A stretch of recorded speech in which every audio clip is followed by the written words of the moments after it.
What is up, everybody? Welcome back to the Sota Pod YouTube channel for yet another live Minnesota Wild watch party. They didn't get it done in their first game in the state of Florida against the Tampa Bay Lightnings, but a lot of good. Honestly, they were absolutely dominating the game, but you can't give an inch to the Tampa Bay Lightning as they're so damn talented that they will take a mile. Smash that like button and subscribe, guys. We will be going live for a post-game show and wildly informed podcast recording in one. So Brett Marshall will join me on the post-game show. There's a whole other stream set up for it.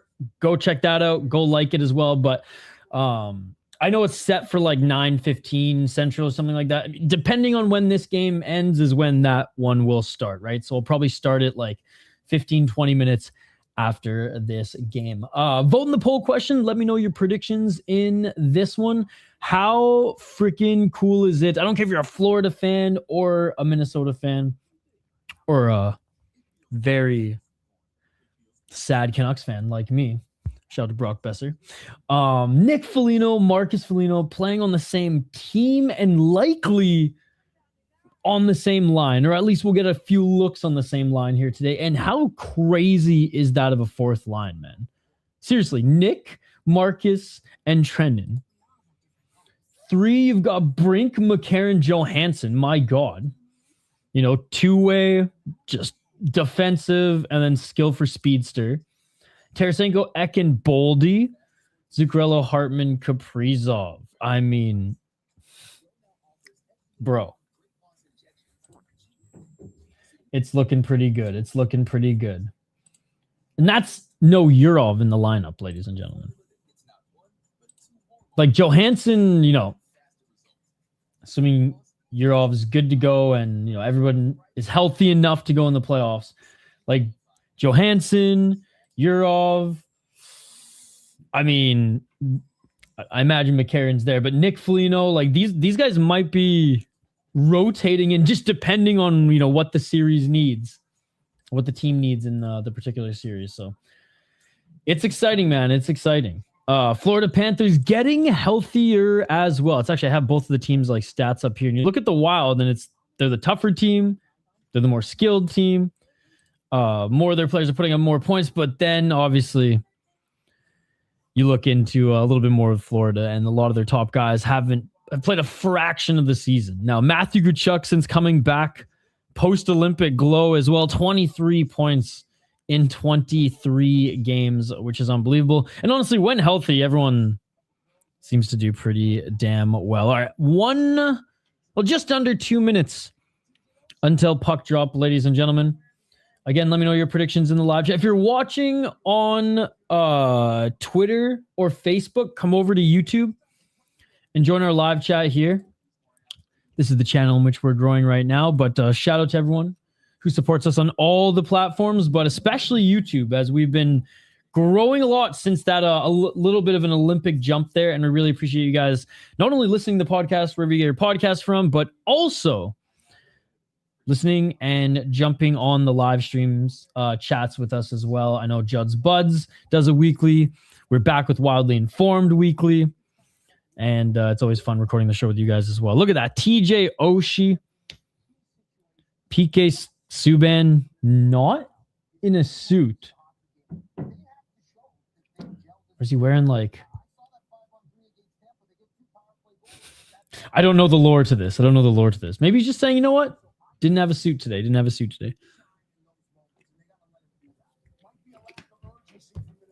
All right, guys. Like I said, vote in the poll question. Let me know who you think is going to score first. And if you have any score predictions for this one. Let me bring YouTube back up here.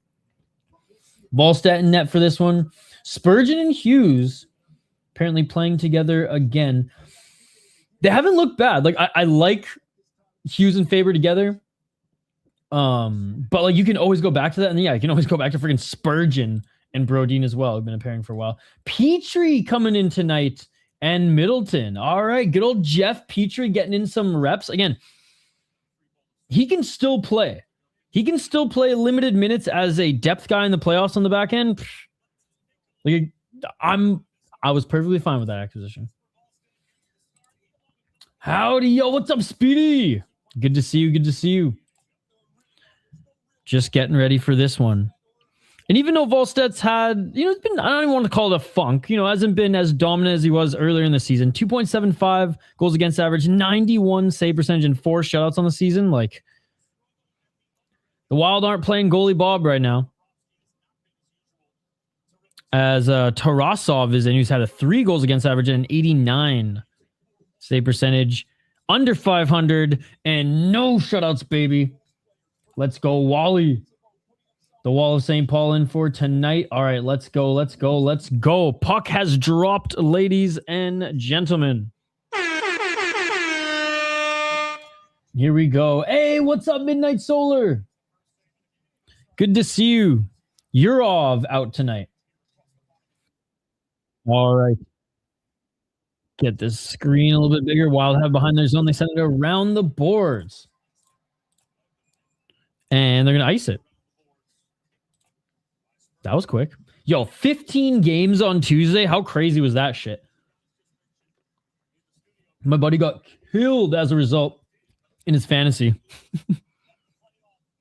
So, Bogosian, Sturm, and Yurov scratched tonight. Jeff Petrie getting in reps for Bogosian's spot. Playing his former team here. Yes, go CBJ. They've been doing so good lately. How about we make playoffs for CBJ? Well, I mean, you haven't made it yet, but it's been a good year. Oh, puck up in front. Hughes gets it back on the right side. Hughes sends it up the left wall, able to get it through center, and the Panthers strike first. And here comes Florida through center. Both teams finishing their change. They dump it in. Volstad mishandles the puck behind the net, sends it left and around. 19:05. We're a minute in. Puck bouncing left side in the Wild zone still. Some bad bounces here early for the Wild. They've kind of been playing on their toes. Haven't really settled into anything just yet or been able to breathe with the Panthers' early pressure. Wild do get a shot there. That goes right and wide. Puck behind the net. Minnesota still holding it. But hard check here by the Panthers. They force it to the neutral zone. Puck poked all the way back. Looks like it was poked and bounced up and landed right in front of the Panthers netminder. And now Wild are going to change and Panthers going to make their breakout. Guys, if you're watching on Twitter or Facebook, come over to YouTube.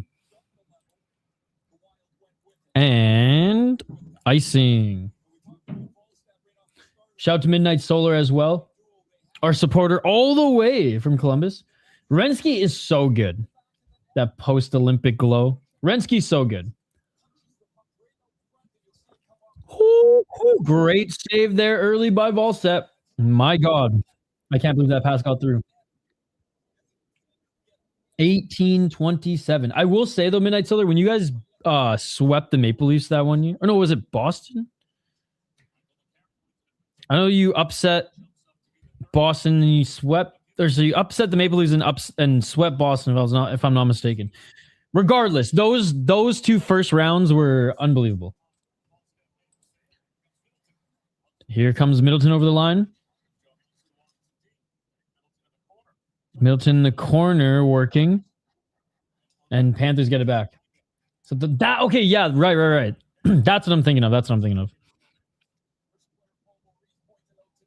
That was awesome. 17:48. Oh, big hit in the neutral zone. Puck still goes length of the ice. And the Wild are able to get this back into the neutral zone. Battling on the wall. Puck trickles out, and it's the Wild who get it back. Right side. And they dump it in. Offside. A Deputy Donut, a fellow Canucks fan. Shout out to Brock Besser, the flow. You know what, though, Deputy Donut? I think I'm going to go to the game next Thursday in St. Paul, in Minnesota, in St. Paul. And I'm going to cheer for Zeev, Ogren, and Marco Rossi to get points, but for the Wild to beat them because I want Gavin McGregor, ladies and gentlemen. Gavin McGregor, first overall to the Vancouver Canucks. Let's go. But Deputy Donut, He's a Canucks fan. He knows Gary Bettman will never allow an Aquilini-owned team to get the first overall pick. But I'm glad you're chilling here. Maybe this Western Conference team, the Minnesota Wild. All right, face-off back at center, 17-21. If this is going to be the flow of the game, it's going to be a choppy one, ladies and gentlemen. Again, interesting that, backhand shot in front of the net. Didn't get through. And here comes Florida, able to get this puck out of their zone, but actually worked to get in front of the Wild net, but don't get a shot off. And here comes Minnesota now, 3-on-2 through the neutral zone. No, honestly, if I was in Vancouver, I would do the same thing. The Whitecaps fan base do a great job of like protesting management, and they've like fostered change. It's about time Canucks fans, do it locally as well. And I'm originally from Vancouver Island. It's not like I was able to go to many games, but like I wouldn't go to any right now and give a big motherfuck you to Aquilini. 6:30. Wild bring it back into the Florida zone, but can't get a shot off. Only one shot for Minnesota, 2 for the Panthers. It's crazy that season ticket prices are going up when like this is a historic low for this team. That's saying something for Canucks. Another shot, great save by Volstad. Because like the rebuild didn't work. And now they have to rebuild again. And it's like, you know. 1557. I was there in 2011. I escaped the riots, man. That season was unreal. Actually, the next season was pretty good too. 1548. Wild with it behind their net. Probably never go to a game again. What's up, Urban? Diehard Red Wings fan. Hey, I've been concerned lately. Red Wings been fading. Please, I hope we turn it around soon. I saw that they needed to win the other night. See the video of Z, Pedersen, and the other guy working on their fighting? I did, Corby. I did. I shared it on Twitter. That was awesome. Oh, I mean, if you're out of it. Oh, McCarron going in front. Unable to get the shot off. Rebound. Unable to get the shot off either. Puck in the corner, right side. Panthers get it back. Yeah, Red Wings are unfortunately screwed. I don't think they're going to make the playoffs, but like they had a good season. I mean, the East was tough, man. The East was tough. Is tough. 15-01, and we're going to have a whistle.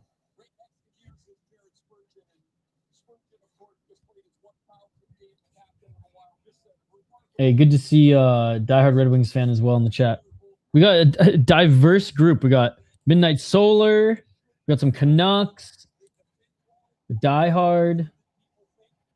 Not everyone can be Pacific, right? You know, it's so crazy, Irving, because remember like 10, 15 years ago, the Pacific was like the motherfucker of all divisions. And now it's the joke of all divisions, but off the face-off. The Panthers doesn't get through. Also already made 2 really, really good saves so far. Behind the net, fighting for it. Hey, what's up, Great Voltage? We got some Sens fans as well. Loaded. It was nuts, man, with those good Kings teams, Anaheim, Sharks, Canucks. And like realistically, like Calgary and Edmonton were only the joke. Like even like Arizona at times was better than them. But Calgary only half the time sucked. Edmonton sucked for a long time. A long time. 2012 Kings, the last team in 8 seed. Dude, yeah, you don't have to remind me. I was stoked as a Canucks fan. I was like, oh yeah, we got this. And then Jonathan Quick went freaking beast mode. I think Canucks won 1 game in that series. And the first goal in that series was shorthanded goal by Burrows. And I was losing my mind, shotgunning beers. We got this, baby. Nope. Mike Richards, a ball. Oh, shot! Great save by Florida. Shot just outside the left circle for the Wild. Now shots 4 apiece. Quinn Hughes shooting the puck a little bit more. Dude, the Sens are good. They are a good team. It sucks, like we're just talking about, like their division is good. Sucks that the whole East is good. Ducks and Sharks before that, dude. I mean, it was 8-06. That was like their 1 year. Yeah. I guess like directly, they had like 2 good years and one they went to the finals, right? In like right in like the mid 2010s. I just remember from like 08 to until McDavid was drafted. They were so bad. Had to give it injuries. 1355. And good defensive play by the Wild. They didn't allow Florida to get a shot off. I know the Wild get it back. Right side. They dump it in. And that whole line will change for the Wild. Rolly.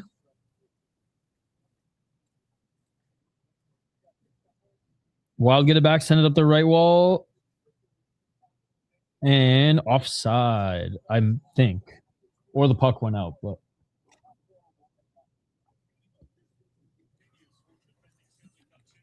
hold on, I'm gonna refresh my feed quick because my ESPN just went to 380p.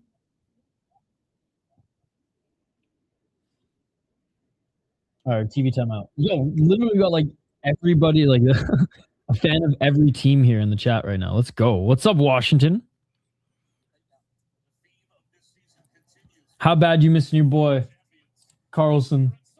Glad John Carson's having a good season with the Ducks from a Caps fan. Yeah, and you know what? If the Ducks even just play a good first round or make some noise in the playoffs, I mean, what a piece to acquire. I've always been a John Carlson fan. Back when he was coming into the league, him and Alzner, man, they were so good together.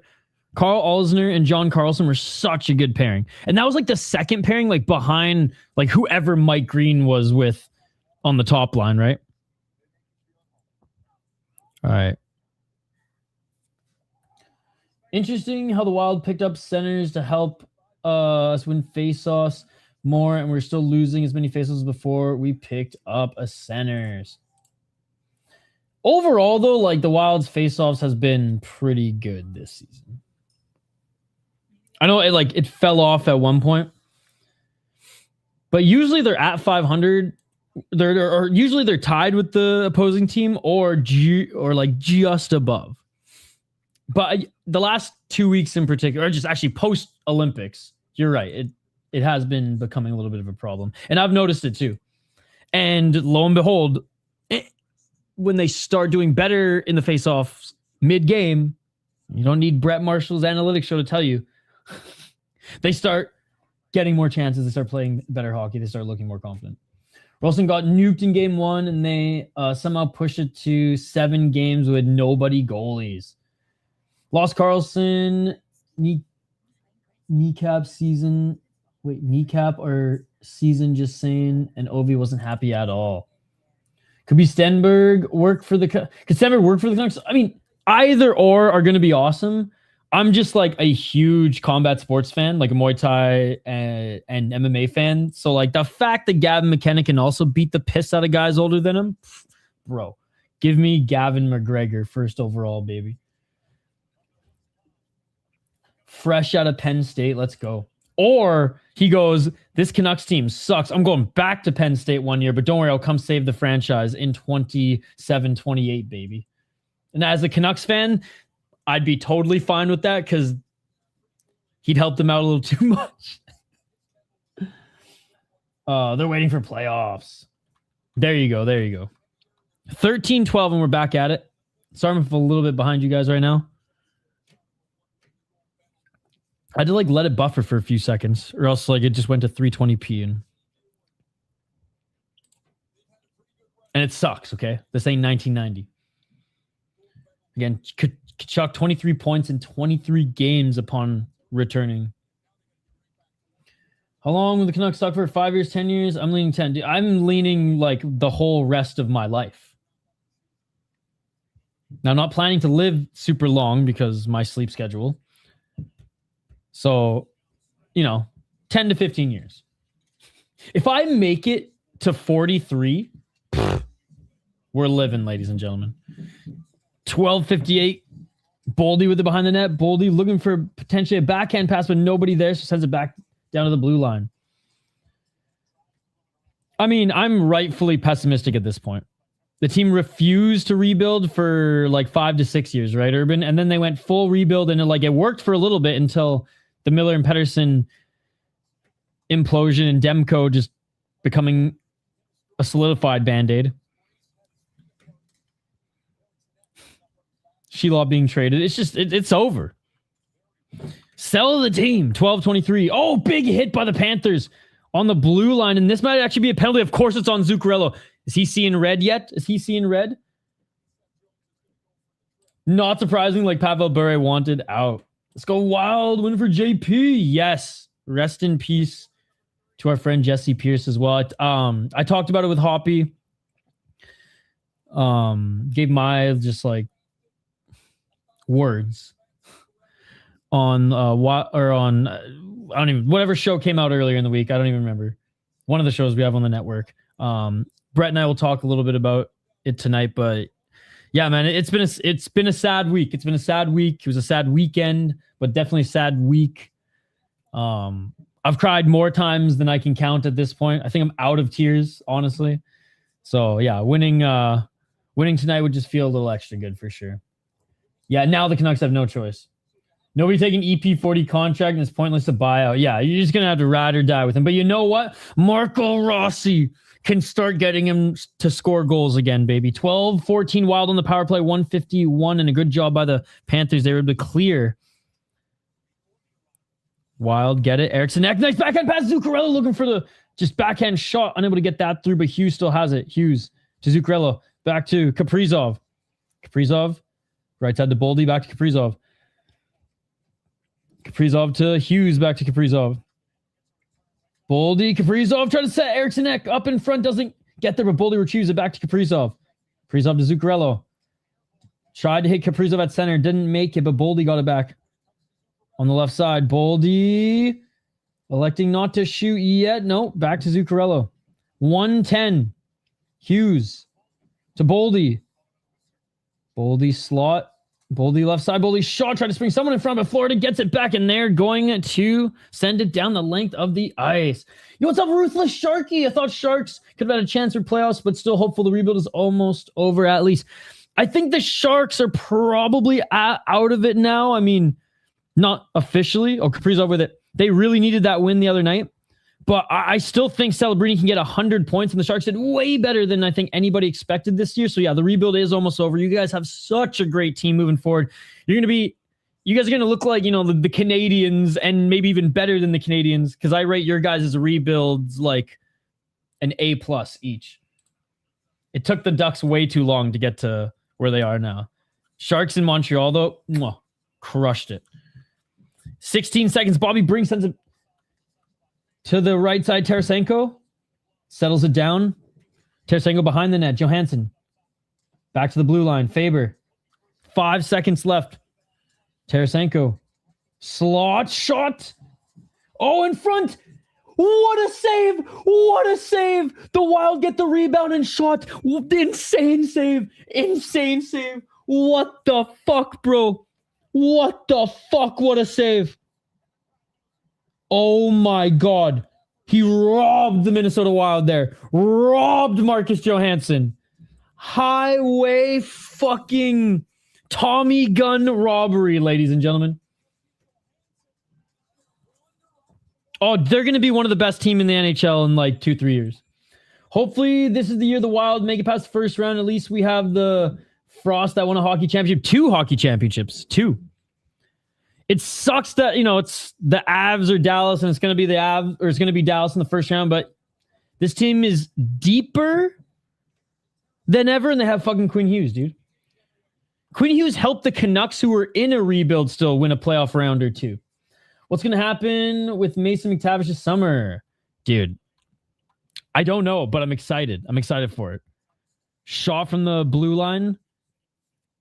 Didn't get through for the Wild. Jeff Petrie with a 95-mile-per-hour shot. Let's go, fucking Petrie, getting some reps in tonight.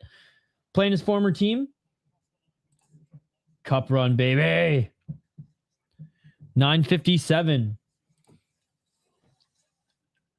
They get past the Dallas Stars and aren't completely decimated, anything can happen in this sport. I'm less worried about the Dallas Stars and just the first round shit being in their head. Even though I know a lot of them, Quinn Hughes has only been here for just over half a season. 9:26.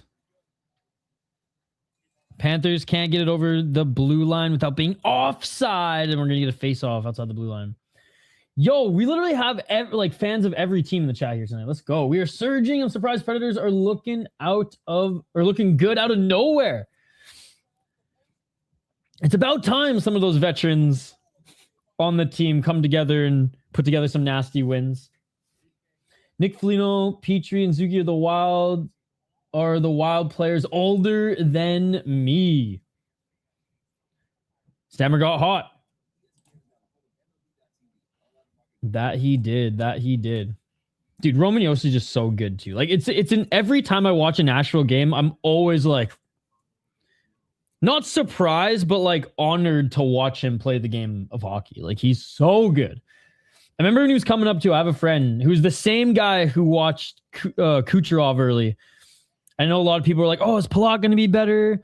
Is Johnson going to be better? Because that triplets line was just insane. He was like, dude, Kucherov is going to be one of the best players in the league. This guy's insane. He's got a good eye for hockey, played hockey for a while. Good Canadian boy. And yeah. What was I getting at again? Still commercial break.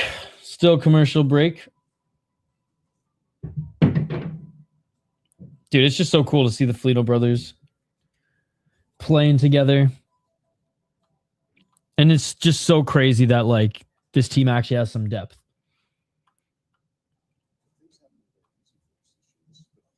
It's a long ass commercial break here. Now they're going to Paul Maurice.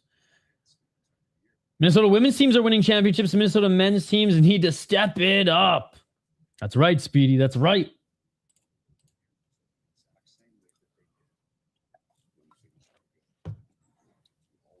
Oh my God. We are at the end of the first period, bro. What is this? They're not even showing commercials. Oh my God. Finally. Wild win the faceoff. Thank goodness. 9 minutes and 18 seconds on the clock. Again, it might be a little bit behind you guys. Wild battling forward in the corner. I'm just saying CBG looks good. The amount of how many seasons we missed the playoffs. Dude, I know. I'm sure like the Panthers fans felt like that for so long and then boom, 2 cups. So just saying. I mean, Chicago fans felt that for so long, then boom, a few cups. 850. I saw that someone got so scared of the cannon the other day, they like fell. That was a funny video. Florida gets the puck back from the Wild, who weren't able to get a shot on. Dumping it in. Volstedt leaves it for his defenseman. Big hit in the corner. Wild get it back.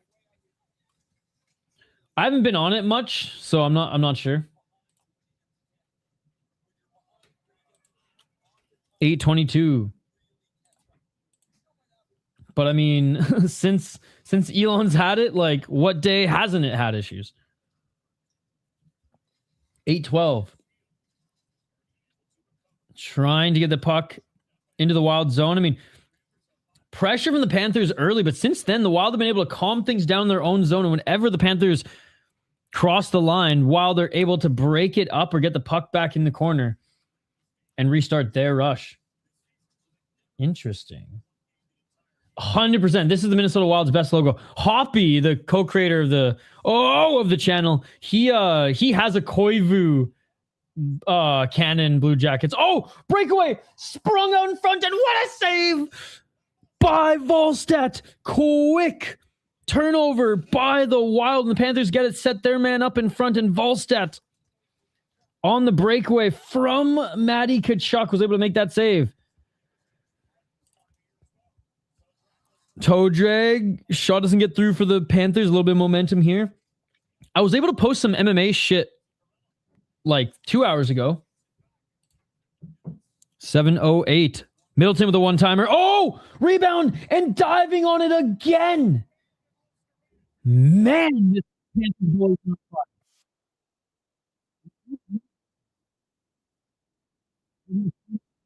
the current. I just love the cream and blue. Beige and blue. All right, Wild get the puck back. They flick it up in front, and that's going to be settled down by the Panthers. Puck bouncing now. Panthers still with it, battling at center. Panthers with it. They get it. Nice pass, but on that left side, wasn't prepared. Losing it. Still battling in the corner. Back to the blue line. Panthers looking for a shot. Finally, the Panthers have set up, man. Shot. They didn't even set anything up, though. Shot way out from the slot. Hinestroza playing his former team as well. And Volstead looks dialed, man. Volstead looks dialed in this first period. He's been forced to make some big saves already. By the way, if you guys are watching on X or Facebook, come over to YouTube, the Sota Pod. This is the main channel. Ow, man, he couldn't poke that through. Holy fuck. This is the main channel for our like video content in which we are growing. But I mean, subscribe to Hoppy's Twitter account and our Facebook channel as well. Come on, I need one goal in the game, please. Hey, what's up, Happy Sabres fan? Yo, the Sabres, wow, what a comeback. They're looking like the St. Louis Blues who came back. Oh, what a spinorama move. Backhand shot by the Wild. Wild still have it. And it's a hand pass. Bobby Brink's getting freaking called for a hand pass. What a freaking move by Bobby Brink. Look at this shit. The spinorama. Oh my God. What another save, dude. What a save. Blocker save right in that little peephole. Dude, Bobby Brink with the fucking spinorama. Are you kidding me? Who is this guy? Oh my God. I bet Z is losing his mind right now. 6:05, Wild get it back in the zone. 30 points this season for Bobby Brink. Bobrovsky's not in net. 5:55.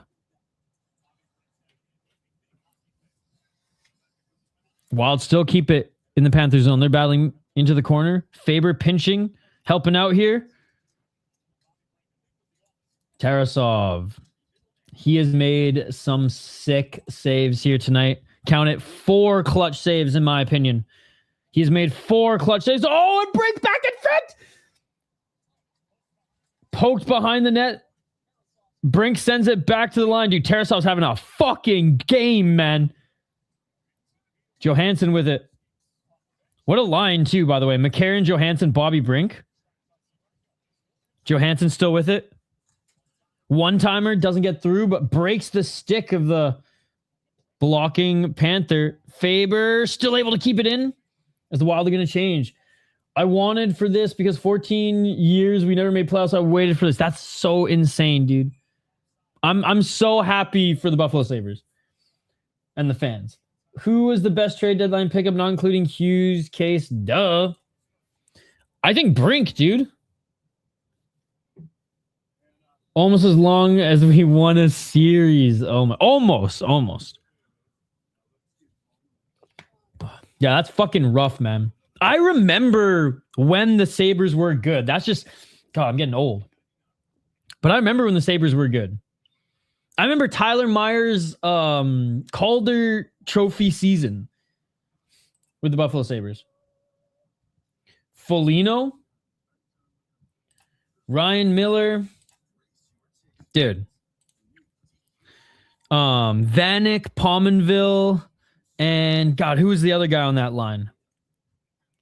Roy Pominville, and Vanek. Oh my God, what a sick line that was. Yeah, and Ryan Miller, like, arguably, the best American goalie. I was happy when Adams was out. Ryan Miller certainly one of the best American goalies ever. I was so stoked when Ryan Miller was on the Canucks too. Basically helping to develop Markstrom.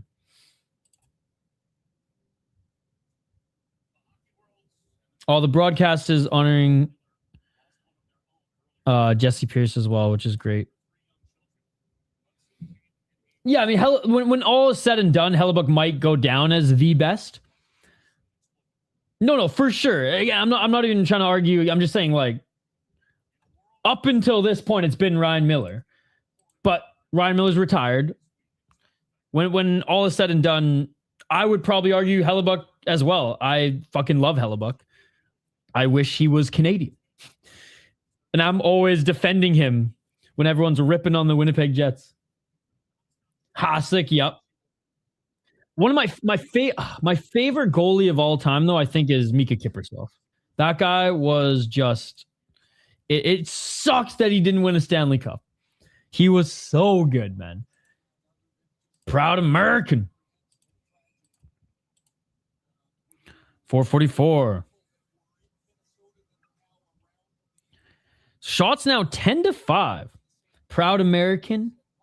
So Ryan Miller is not somehow. I'm confused.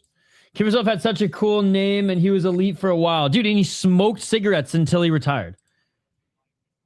Come on, I need 5 goals. I don't know if you're getting 5 goals in this game. Literally smoked until he retired. Shout to Deadly Flame. I went to a couple Flames games that season, or more than a couple, his last season. And there's the smoking patio for the audience, and right under it is like doors to the locker room. And I think I was smoking a joint, and there was no one else smoking a cigarette around me. And I'm like, where's the cigarette smoke coming? So I look over the ledge, and it's in all goalie gear with like a mat rolled out for a Mika Kiprusoff fucking hacking the dart, dude. This is like in 2000, what was it, like 13 or 12 or something? 5 goals, third period. Yes, in the game. That would be insane. The way the 2 goaltenders are playing so far. Oh, and what an opportunity there by Florida. 4 minutes. Behind the net, Florida, the shot. Can't get it through. Trenton blocked that one. Hughes trying to get this puck back, and he does. We're able to get it back to center anyways, and the Wild are going to finish their change. I am the curse, though, so like just bet on the Wild losing this game. Because whenever, I would say like we are at 500 right now, but usually we're under 500. Good thing our new arena is in progress. The Saddle Dome will always be quirky. And if anything, I loved going to hockey games at the Saddle Dome, but concerts sucked, man. Shot from the blue line. That was going to go way left anyways, but gloving this one down was Volstedt. Trenton breaking Clutterbuck's hit record is awesome, dude. That is insane. Clutterbuck's as a rookie, of course. Dude, Clutterbuck was so fun to watch too. I loved that he was with the Wild early on in his career, and then was just so like loyal to the Islanders. Still wild along he played in the Saddle Dome, dude. I know. Yeah, I lived in Calgary for 3 years, so I went to a ton of concerts. I had season tickets to the Calgary Hitman for 2 years, so all the Hitman games are at the Saddle Dome. I basically lived at the Saddle Dome, dude. I lost so many hoodies and jackets at the Saddle Dome.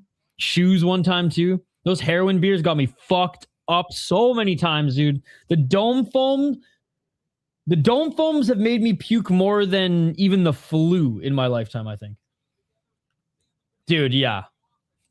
Remember Brian Burke? When Brian Burke was running things? There's a brand new rink in Quebec. I can move it tomorrow.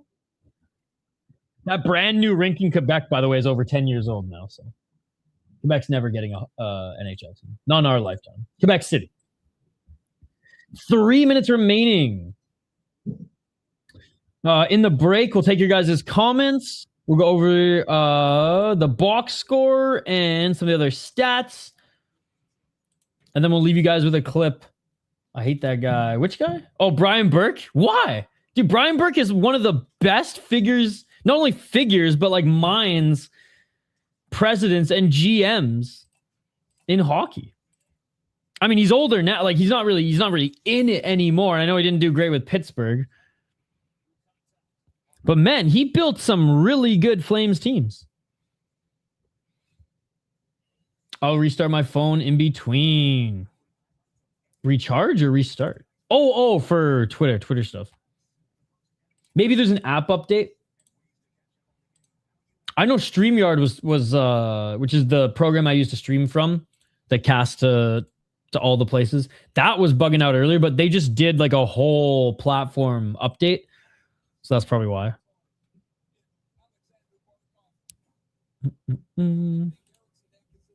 Still enjoyed Conroy more. Well, maybe it is now, and that's the reason. 231.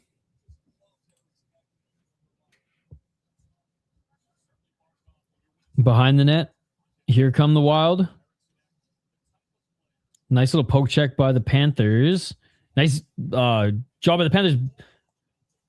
Getting that puck down. Shot. Rebound. Wild get in the slot. 2 minutes.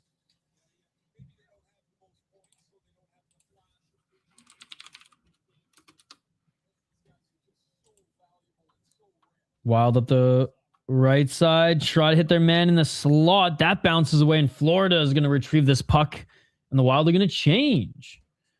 Al McInnes, I have a jersey with his name on it. That is awesome. 143. Wild, they're able to defend again and break up that play by the Panthers, and the Wild bring it in. Wild pass back to Faber. Faber shot. Look for a rebound in front. Great defense in front of the net. Wild are able to keep this in, but couldn't pass to each other, and the Panthers get this one back.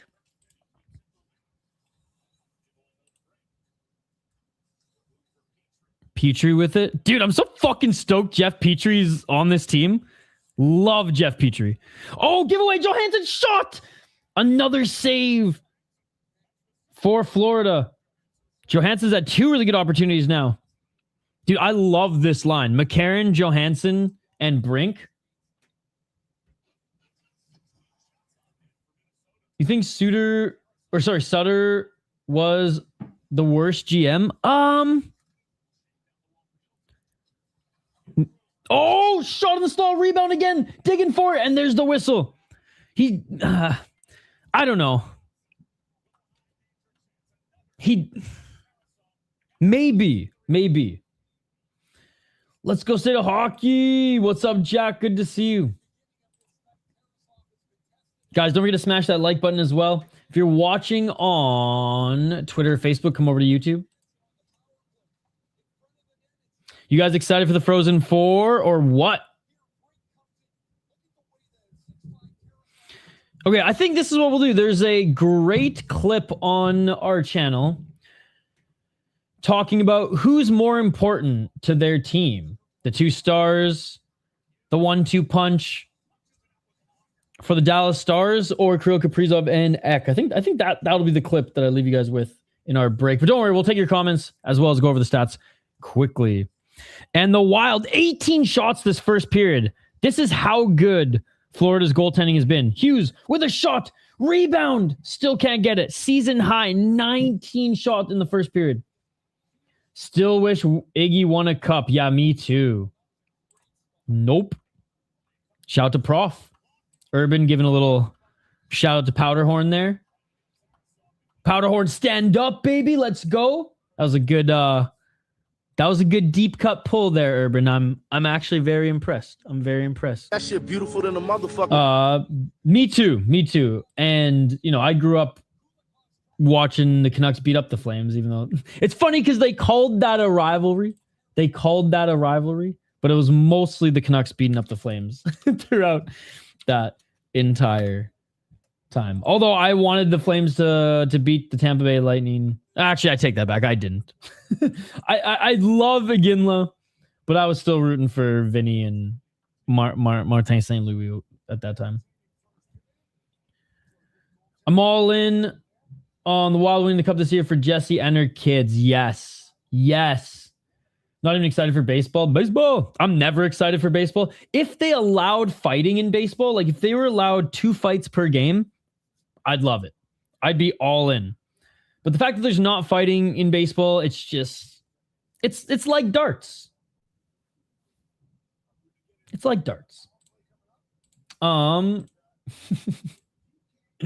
Let's go over this period. The Minnesota freaking Wild, 19 shots on net. Yarsov's playing out of his mind for the Florida Panthers. He's made, count it, 6 like elite saves. Like, there could have been 6 goals. The Wild could have scored 6 goals. Like, those were legit saves, man. And the 6 shots that the Panthers have thrown on Wallstedt have been really good opportunities as well. Both goaltenders are playing really good, but man, Florida out of their mind right now. Block shots, 2 for the Panthers, 3 for the Wild. Wild are 0 for 1 on their power play. Power play looked good, though. Power play looked good. As a Canucks fan, can I even say too much passing? But maybe a little bit too much passing there. 8 hits to 6, and the Wild lead 14-8 in faceoffs. Honestly, Wild doing everything right that period other than scoring on the power play and just beating this goalie's playing out of his mind right now. Apparently, Tarasov is prime Patrick Waugh. Caden looking that way here tonight. No way we get goalied again, bro. No fucking way. Not with this 1-2 punch. Not with this 1-2 punch. If the Sabres won the cup, that would be fucking cool too. Wild Sabres Stanley Cup final. When the Sabres came into the league, same year as Canucks. I can't really find any rivalry string there. There is fighting in drunken darts. That is true. I've seen at Cowboy Jacks, I've seen some fucking drunken bar darts before. So that is very true. By the way, had my first Waffle House experience in Kansas. No fights, but there was a very, very inebriated guy who was singing and fighting off demons. So I guess it was kind of a fight. Hindsight, I feel like collectively the patrons who were there eating their waffles at 2 a.m. probably should have just got him a cab home because this guy had no business driving home, peeling away from the parking lot. What are you going to do? Sabres can lose the Wild, but my prediction is Wild over Tampa. Dude, it's like that game they played with them against them Tuesday.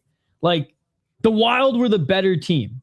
The Wild were the better team. It's just like I said this. This is maybe a very too simple way to describe it, but they gave Tampa an inch and they took a mile.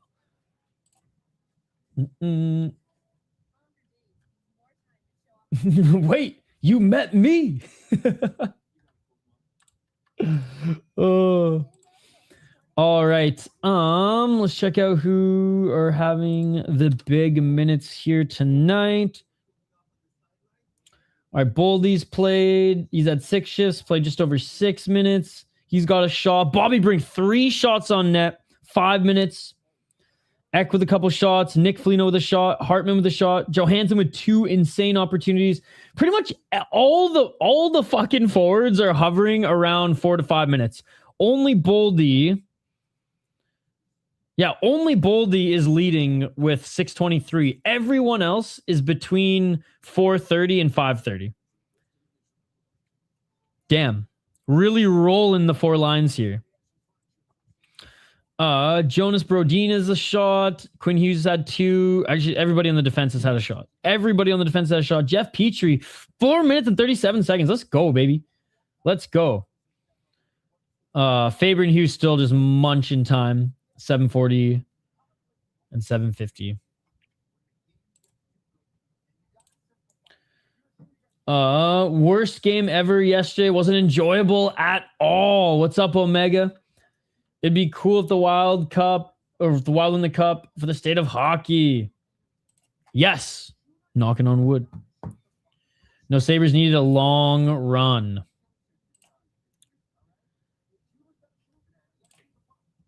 Hell yeah, state of hockey. Hell yeah, state of hockey. Let's go. All right. So, yeah, nothing right now except for some unbelievable goaltending coming from Florida. Wild doing everything right. I mean, overall, their power play looked good too. Bobby Brink doing freaking spinorama moves. Like, are you kidding me, dude? Are you kidding me? And still, we don't have a goal. I thought I'd have to be changing the poll question at this point. I thought I'd have to be adjusting the poll question at this point. Nope. Smash that like button if you haven't already, guys. We're trying to get to at least 20 likes on the stream. If we don't get to 20 likes on the stream, what are we even doing? Who scores first? I'm going Minnesota Wild. I know this Florida Panthers goaltender, Yaroslav, is playing out of his mind, but he's got to crack eventually.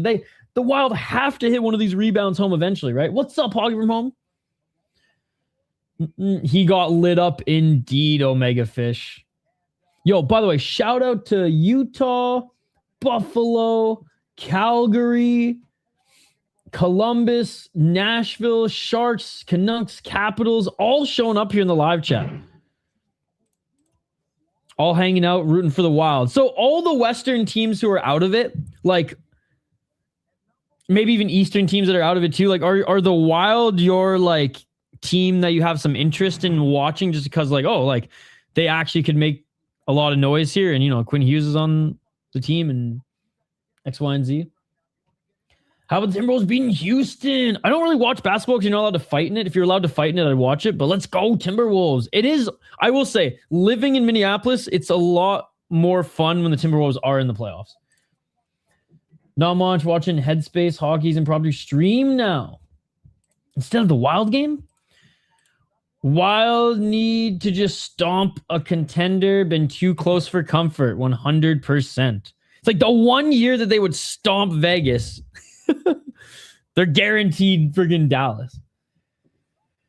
For me, because of Fleury, but I guess because of Hughes since Fleury left.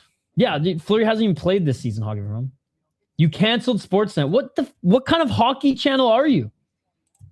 I don't know, to be honest. What kind of hockey channel are you? You are hockey from away. Now I know you're hockey from away. 100%, no doubt in my mind, hockey from away. What's up, hockey from away? I know who you are now. Canceling your Sportsnet. That's crazy, hockey from away. By the way, speaking of away, I think I can give out 5 more memberships. We're allowed to give out 10 each month on the channel. I think I gave away 5 last week. Let's give another 5 out today. Hold on. Let's see if I can still do it. All right, 5 more memberships. Boom. Thank you guys so much for supporting us on YouTube. I told you all on Facebook and Twitter to come over. Shout out to Justin Dillon, Steve Duke, Endless Bane, who's a huge supporter of the channel. Scratch Golf, and Foul One, longtime supporter as well. Let's go. Thank you guys for always supporting the channel and being in the chat. You got a membership as a result. 81% say the Wild scored first. Smash the like button. Vote in the poll question. And let's get to a clip from the last Judd's Buds episode. Every Monday, Hoppy and Z stream their podcast recording. They had Seth Topol on the show this week, who joined me a lot for just Sota Pod stuff. Not last year, but the year before. I like Quinn Hughes, but I know a lot of Canucks fans don't like him since he left. But I never had a grudge against him. Me neither. And like, hey, it's easy for me because I live in Minneapolis. But no, I don't have a grudge against him at all. And the Canucks got the best trade return they were ever going to get. Rossi's awesome. Zeev is going to be amazing. And Ogren is great as well. So, Quinn Hughes, it doesn't matter if Quinn Hughes has a freaking, even if he had a Toronto jersey on, and I hate the Maple Leafs, I would still be a fan of Quinn Hughes. Like I was a fan of him since he's been in college, right? Before even the Canucks drafted him, I was a fan of Quinn Hughes. So he is the best defenseman and the best skater I've ever seen play the game of hockey. It's unbelievable. And the fucking Minnesota Wild have him. And I'm just blessed because I got to watch him live in Vancouver when I lived in BC. And now I get to watch him live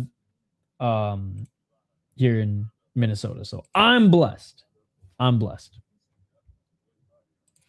All right. Let's now take a quick break, guys. I'm going to leave you with a really good clip. And this was probably one of the best questions / discussion topics that Hoppy and I had on Fellowship of the Rink earlier this week as well. What's up, Castle Siege? Good to see you, bro. It's going to be a fun first round, man. It's going to be a fun first round. Tough for both teams. It's going to be great. I can't wait. Castle Siege. Good to see you, by the way. Okay, hockey from away. All right, guys, back on the other side. Do not go anywhere. Period number 2, play-by-play coverage here next. In the meantime, and this will be perfect since we have some Dallas Stars in the chat as well. Out of the 2 big guns for Dallas and the Minnesota Wild, which 2 are more important to the team? Which 2 would you rather have in your lineup? And Hoppy asked me, would you rather have both or all 4 of the guys play, or as a Wild fan, none of the guys play, and why? Next thing I want to bring up, because I talked to Ish about it, and it kind of put his brain in a pretzel. It might not do the same to the 2 of you because IQs are different, but everyone kind of got excited online and they're like, oh my God, look what we're doing against Dallas, and we don't have Kaprizov and Ek. It's like, yeah, Dallas is missing guys in the lineup too.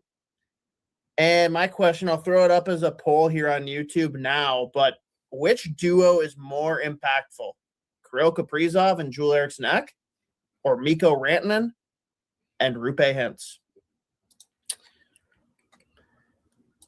And I'll phrase it in a way that makes it a little bit more cut and dry. Would you rather all 4 players play in a heads-up 7-game series, or all 4 players not play that entire series?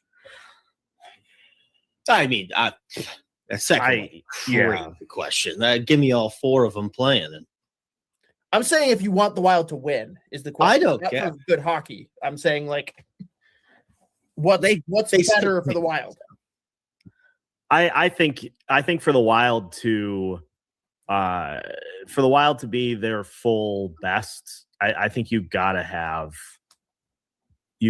both of those guys in the lineup, especially Ek. I mean, and like, not to discount Kirill, but Ek just adds another element to that roster. And Rantanen is clear is maybe too strong, but he's definitely the number 2 to Robertson. Whereas Kirill is probably your number 1 option. I disagree. Boldy. I think Robertson is like, if you're talking just pure goal scoring, sure. I don't know that I'm going to call him the number 2 to Robertson as a whole. I mean, I'm not like aggressively protesting. Yeah, that's fair. If I have to pick either of those 2 players, I think I'm picking Rantanen. I don't know, Z, break the tie. Yeah, I mean, I don't know. I think Pass. I think they're both great, and like at the end of the day, it's all about having fun. Only one of them has stolen Foligno's nickname, so good point. So yeah, I changed my mind, Robertson. But yeah, no, I think as far as Ek and Kaprizov versus Hintz and Rantanen, what's gonna be the most impactful? It's funny. Normally, like, anyone who doesn't watch the Minnesota Wild every day for the past however many years would be like, Kaprizov, yeah, no, they can't have that. They can't possibly go without him. It's like, I don't think you understand. Like, Joel Eriksson Ek might be the most important player on this team for like long-term success. Through the course of regular season, like we saw what happened last year when it was like everyone's going down, Ek's barely hanging on, nope, Ek's out, and then it's just like the amount of destruction that does to their fucking like 4 lineup, specifically obviously the center position. If Joel Eriksson Ek is out there, is just like you have to change up every like you basically have to like it's manufacture. I mean, look what they did the last couple of games, like without obviously both of them, but like specifically at center, they're like, oh boy, we gotta play some games here. Like the line combos against Dallas were bananas. Worked out. Shout out Bobby Brink for going sicko mode. Holy fuck. We'll talk about him in a second.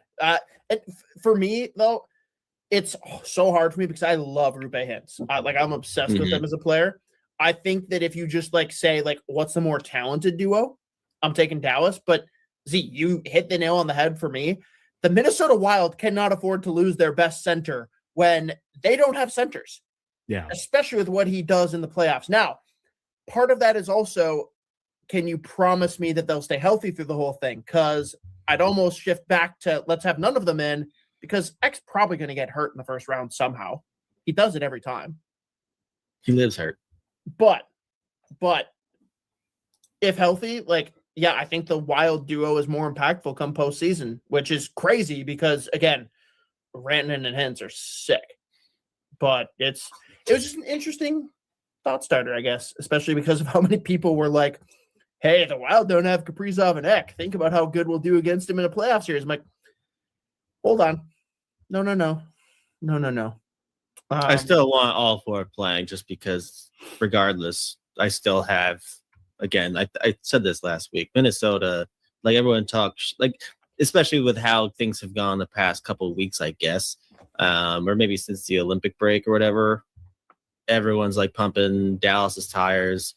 Colorado, they are what they are, and then they loaded up at the deadline. They're scared. They're terrifying. And at one point, we're looking like they were going to shatter every single record the Bruins set a couple years ago in the regular season as far as wins, points, whatever. And I mean, sure, they've cooled off, but they are still insane. And everyone's just in Minnesota, I mean, this is crazy. I'm no. I think if you watch, especially if you watch them head to head this year, especially, that's not you should be going into a series, whether they're playing Colorado, whether they're playing Dallas, and just be big underdogs. No, they're right there with these guys. So that's kind of where I land. So I want to see the healthiest lineup for both teams humanly possible, because I want to see that kind of hockey. Fair. And just let, again, this fucking first two round just be an absolute murder fest. That was the other thing too. I was like, God, this series is gonna Jesus Christ, it's gonna it might rack up a body count, but we'll see what they start doing. I said after the McCarron and Foligno acquisitions, I said there will literally be a fatality in round one. Yeah,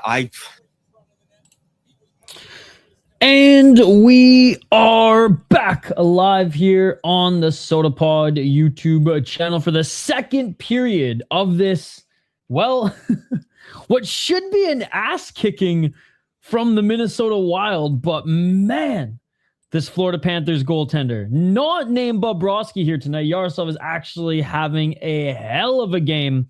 Puck has dropped for the second period, and we are underway. 19 shots of the Minnesota Wild. And don't get me wrong, Volsted's had to make some very good saves as well, but I counted 6 elite opportunities for the Minnesota Wild.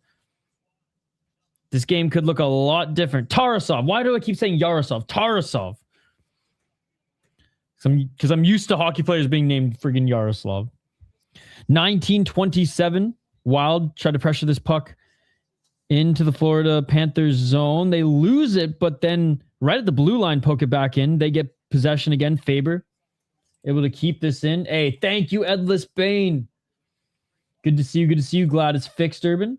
What's up, Frank? Oh, puck loose in front. Wild can't whack at it. In the corner. Trying to send it around the net. But the Panthers get it back. 18:55. Wild trying to send it back behind the net, but the Panthers were there to block it, but they get the puck back, send it up the right side in the Panthers zone, lose it right outside the circle, and here comes Florida. Oh, offside for Florida. Guys, if you are watching on Facebook or Twitter, come over to our YouTube channel, smash that like button. And I cannot believe that I haven't had to change the poll question yet. So that is right. Vote in the poll question. Who scores first? Who freaking scores first? 18:39 face-off. Wild getting the better of the Panthers in the face-off department as well. 16-8 thus far. Need 5 goals. You ain't getting 5 goals, buddy. Well, that's for sure. Tarasov and Volstead are playing too good right now. Now, we're still very early in this game, but I do not predict 5 goals. Minnesota, nice pass to Quinn Hughes. Quinn Hughes back in front of the net. What a play. What a play, but couldn't get that shot off or that tip off. 1804, Quinn Hughes. Trying to hold the line. He gets it back. 1756. Here comes Hughes over the line. Puck drop, but couldn't hold on to it. Florida through center. And they just dump it. 64 assists for Quinn Hughes this season. Unfreaking believable, ladies and gentlemen.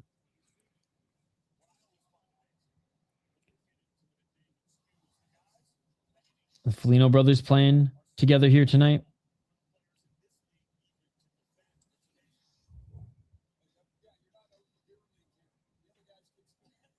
Wildson up the right side. Trenyon. Oh, bombs in front of the net. Finally a rebound. Finally a rebound. Let's go. 4 more for our friend. 4 more for our friend. And Nick and Marcus Foligno playing together here. And it's going to be Marcus in his return who opens up the scoring. Trenyon and Nick.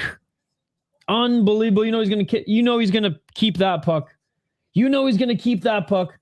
What's up, Atlantis? Parts of me wants the playoffs to start. The rest of me wants more hockey. Hey, the playoffs are long, though. The playoffs are long. But yes, I agree. It's playoffs time. The Foligno line. Trenyon tries to put this one home. And he gets the rebound through the legs of Tarasov. Let's go. All right, now I have to change up the poll question. And I will, at the next commercial break, refresh my broadcast. Because I am behind. Hey, cheers. All the way from Turkey watching hockey with us. That is amazing. Here we go. 1650. 43rd game scoring first, the Wild. 1-0, let's go. Let's go Wild. 1642. Behind the net. And there's a whistle. Penalty called. On the Wild? First time that the Foligno brothers have played together since they were in the 6th and 9th grade, the broadcaster said.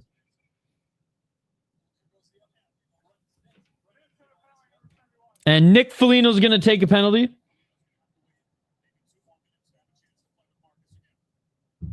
And yeah, that's a dirty trip right there. That's a dirty trip right there.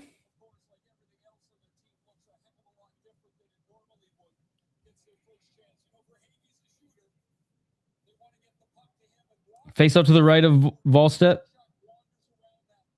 Boldy, Eriksson Ek, Middleton, Faber on the PK. The Wild killed off their first penalty. Let's see if... Florida killed off the Wild's first power play. Let's see if the Wild can return the favor. 154. Good first clear for the Wild. They won the faceoff forever clear, but here come Hinostroza, the speedy Hinostroza, former Minnesota Wild, drops it for Kachuk. Hinostroza behind the net. Hinostroza tried to hit his man out front, but too many bodies there. Seth Jones with it on the blue line. Back to Kachuk. Kachuk, left side. Verhaeghe wasn't able to hold on to it, but he gets it back. Hinostroza, back to Jones. Seth Jones, shot, gets through. Rebound couldn't be controlled by Hinostroza. Great play by Ek. He separates the man from the puck, and Boldy is able to send this down the length of the ice. Yo, what's up, Viking Wild Wolves? Vikings Wild Wolves. Good to see you. Good to see you. Hinostroza now. Again, up to Bennett. 18-year-old Sam Bennett.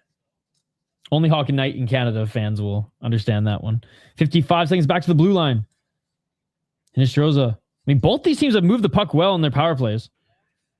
Wild moved the puck pretty well to Jones. Back to Kachuk. Back to Jones. Jones shot. That doesn't get through. Hinostroza. Back to Jones. Jones. Bennett. Behind the net to Kachuk.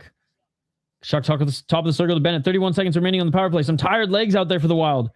Jones shot, and great job by the Wild clearing this one, and they're going to get a change. Brodin, man. When healthy, what a horse. All right, and Bockwis gaining line back to Ekblad. 10 seconds left. Last opportunity here for the Florida Panthers. Benning shot, and what a save by Volstead. What a glove save, baby. Let's fucking go. What a glove save.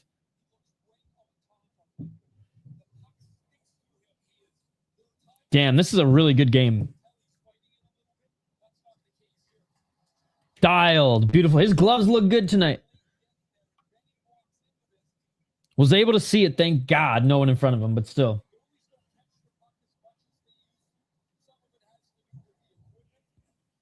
That wasn't quite a flurry show there, but there was a little steam on it. And the Wild have successfully killed off the Florida power play. As soon as I go to a TV timeout, I am going to refresh my broadcast, and hopefully I'll be a little bit more in time with you guys.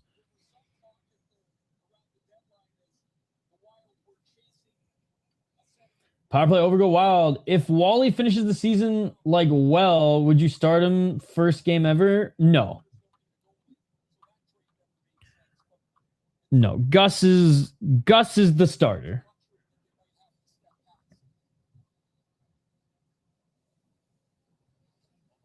$14.41. I think he deserves and has earned that 100%. There'll be plenty of time for Volstead to start series. Maybe even in this playoffs if they go far. You never know. But he'll start a series eventually. I don't think it's going to be this first one. Nor would I like unless Gus is like playing like, and I know he didn't play the best in Tampa. But like, unless it's horrendous, it you know, I don't think they're gonna stick to him like glue. But I don't think they're gonna bounce as back and forth as they did with Fleury, or when Fleury was with them. Here come the Panthers, try to split the D.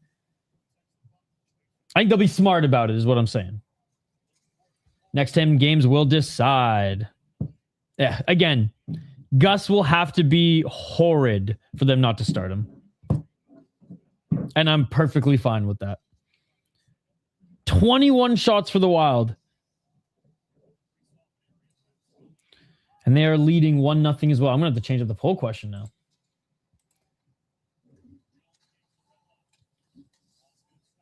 Ball playing it. Sends it to the corner. Eriksson Ek there to retrieve it. He helps pressure it down into the corner. Tarasenko there for some backup, but couldn't get a hold of it. And Tampa now trying to get it out, but the Wild keep it in.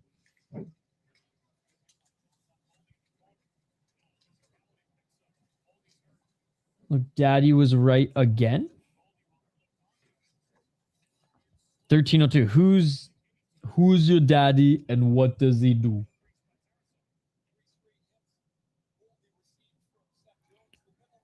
$12.58.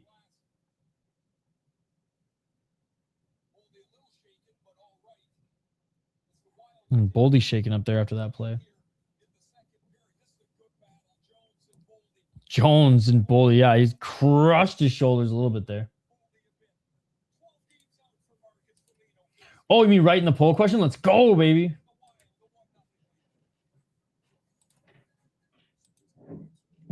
All right, TV timeout. I got a couple things to do quickly here. Keep the comments coming.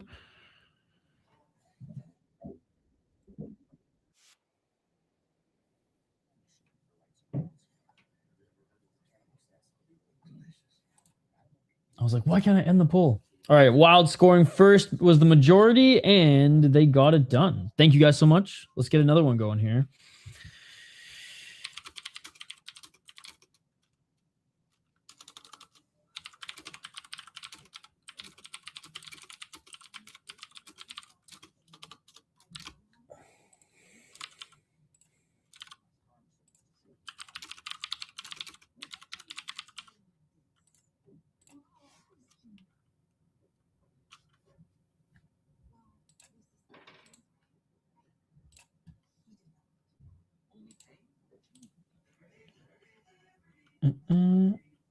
Daddy, YouTube just won't let me have it. Oh, wait, what? Like the membership?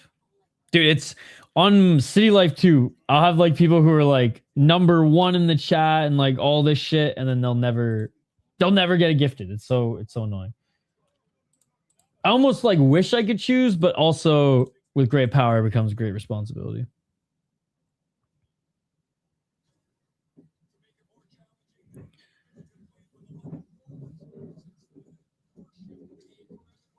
Oh, so Evan Rodriguez has been out since the first shift of the game, apparently. While they're smoking Dallas in 5. Let's go, baby. They're smoking them like we fucking toke up 420. 12:55 on 420.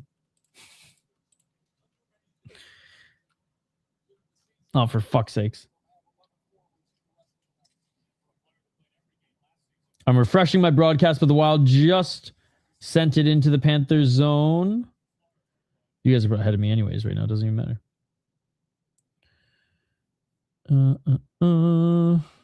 Hopefully this one's a little bit better.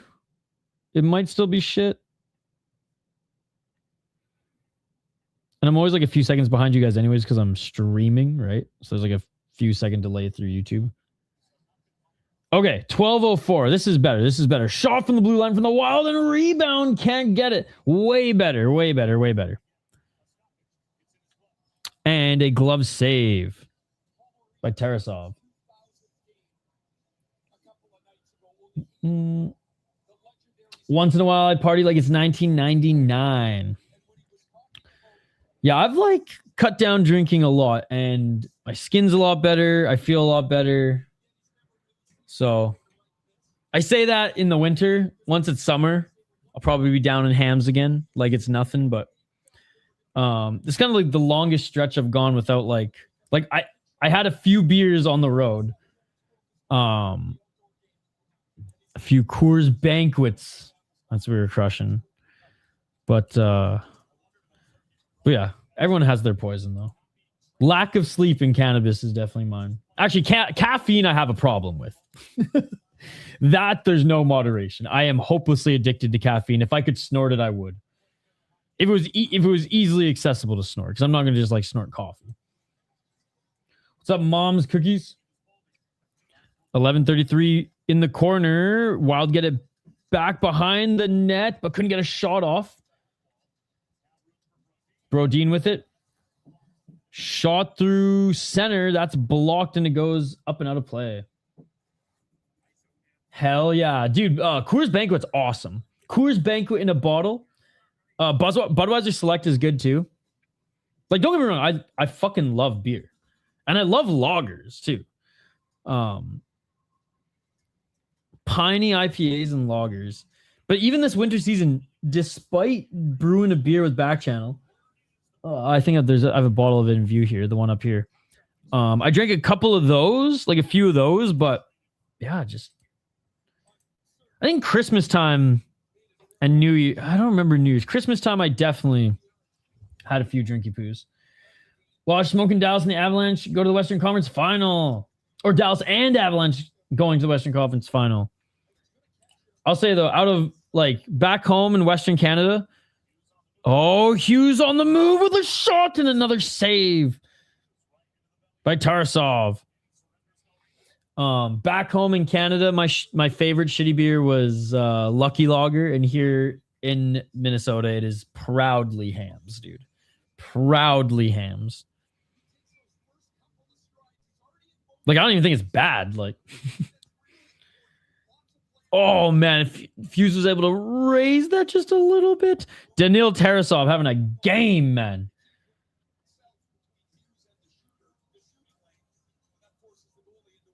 Face off to the right of Tarasov. Love his mask too.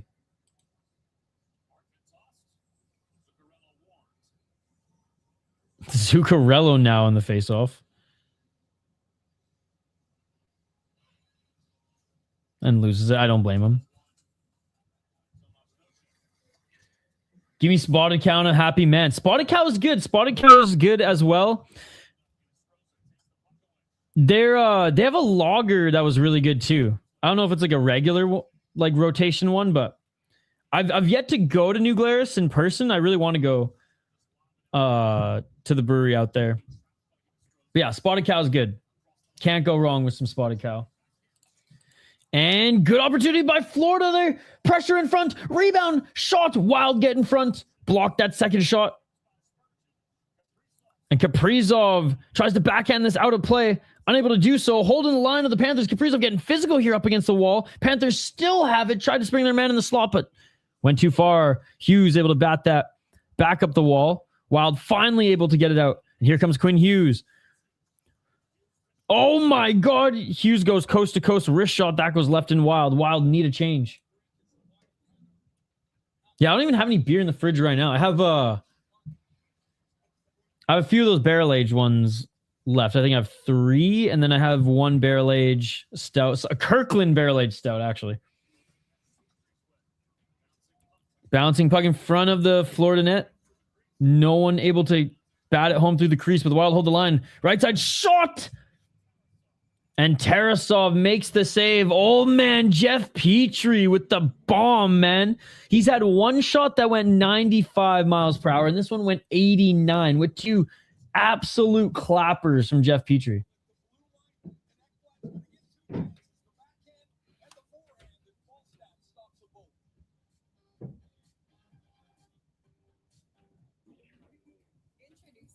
All right.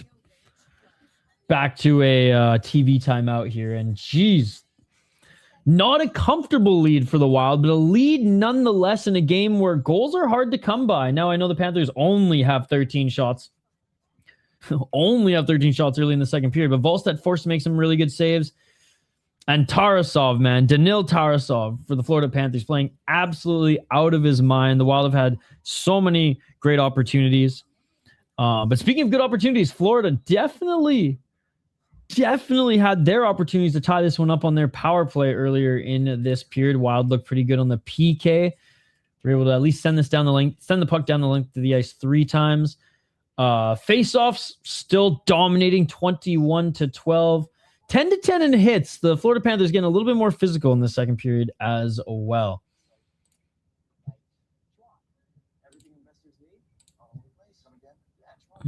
And Carter Verhaeghe having a great season for Florida. 50 points, 21 goals. Some other standouts. Anton Lundell, 18 goals. AJ Greer, 13 goals and 100 penalty minutes. The Wild, we just become teammates. Great job on the Wild social team, as always. But then you look at the Minnesota Wild standouts this year, man. Fucking Kirill Kaprizov, who hasn't even been who won't even go down playing a full season. 38 goals. You got Matthew Boldy, same thing. 38 goals. Brock Faber, 15 goals. Eriksson Ek, 17. Johansson, 44 points, man. Joel Eriksson Ek is hurt every single year. Still being able to put up 17 goals is unbelievable. Quinn Hughes, just what a season, man. What a season. I mean, freaking on that anchor that is the Vancouver Canucks, he's still putting up points before he came over to the Wild, and it's just absolutely dominating. If he shot a little more, his shot's good. It's better than the average just set up defenseman. Vanny, let's go Wild. Yo, shout out to Vanny. Thank you so much for joining us on the City Life stream earlier as well, man. I streamed some fights earlier on my second channel. 9:20. And the Florida Panthers send this one behind the net. Wild having some trouble getting it up the left wall. Panthers send it back down. Just over halfway through the second period. Ooh, scary pass among defensemen. Volstead had to actually help out there. The Wild are able to push this back into the Florida zone, but Florida with the puck. Florida, neutral zone. Wild making it very hard for the Florida Panthers to break out through the neutral zone.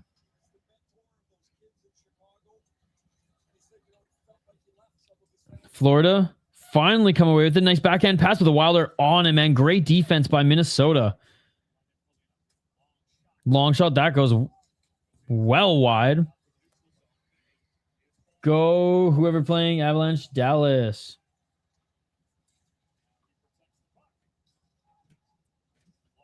Good defensive play by the Wild there, but losing his footing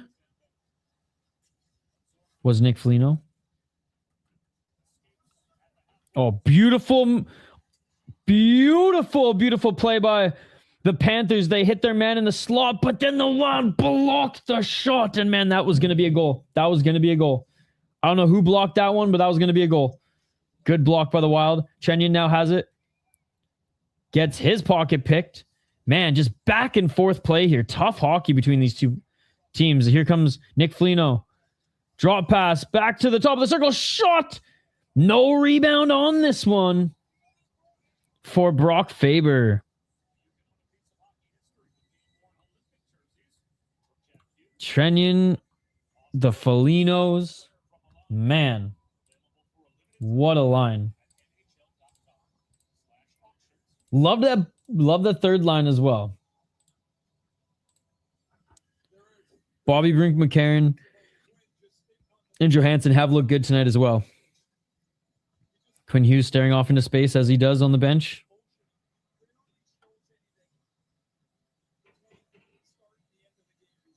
I wonder what goes on in his head. I just think it's just nothing. There's just a lot of nothing going on. Just puck, skates, and stick on ice sounds. Just hockey sounds. That's it. That's all that's going on in Quinn Hughes' head. It's just hockey sounds. Bing, puck's taken off posts. No crowd, nothing. Just hockey sounds. Just some like white noise, and that's why he can always just be dialed. He's like always in a state of zen. Oh! Bouncing off the Wild player there was Florida. Florida behind the net. Checking behind the net. And Eriksson Ek gets the puck back for the Wild. Tried to spring his man, but good job by Boldy.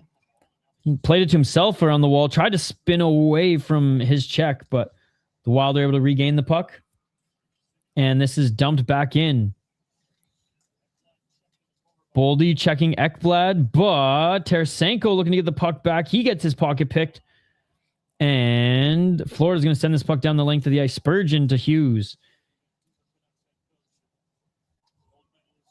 Minnesota Wild dump this one in. Blue line. Minnesota sends it back up around the net. Hughes pinching. Couldn't get to it, but he's in the corner. Hughes spinning. Two guys on him. Hughes keeps it in. Sends it deep.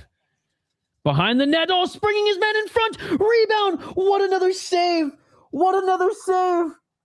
He's stickless, though.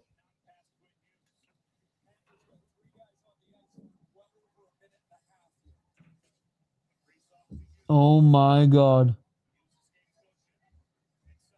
Hughes still there. Hughes, left circle. Wrist shot. Tarasov, blocker. Wild still pressuring. The Wild still have it. Dude, these Florida guys have been on, some of them for over 2 minutes. Oh, but springing a partial break. Good stick by Middleton. And that Florida crew can finally get a change. Where's the goals? It's a really good game, dude. You know, there's goalies for a reason. This isn't the NBA. 5 minutes. Quinn Hughes, let's go.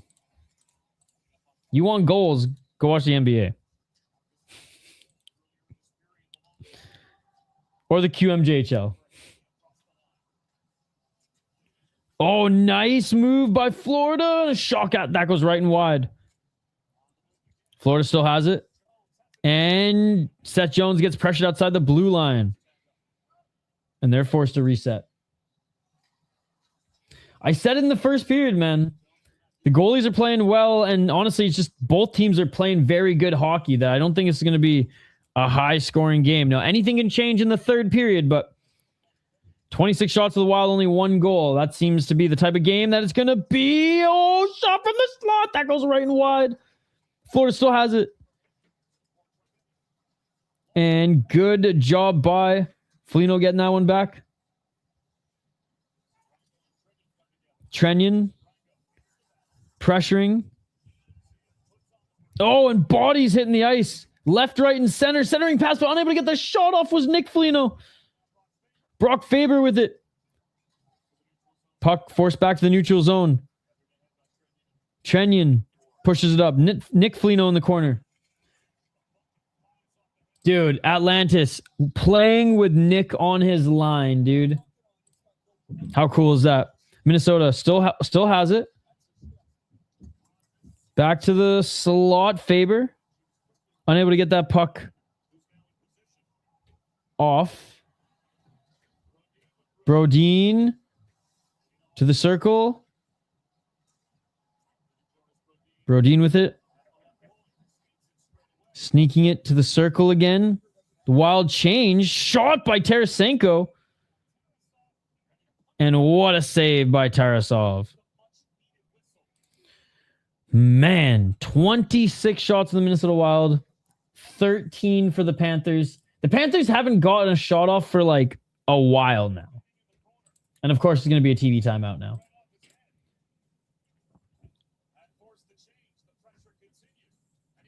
Dude, Tarasov is playing out of his freaking mind, man. TV timeout, 3 minutes left.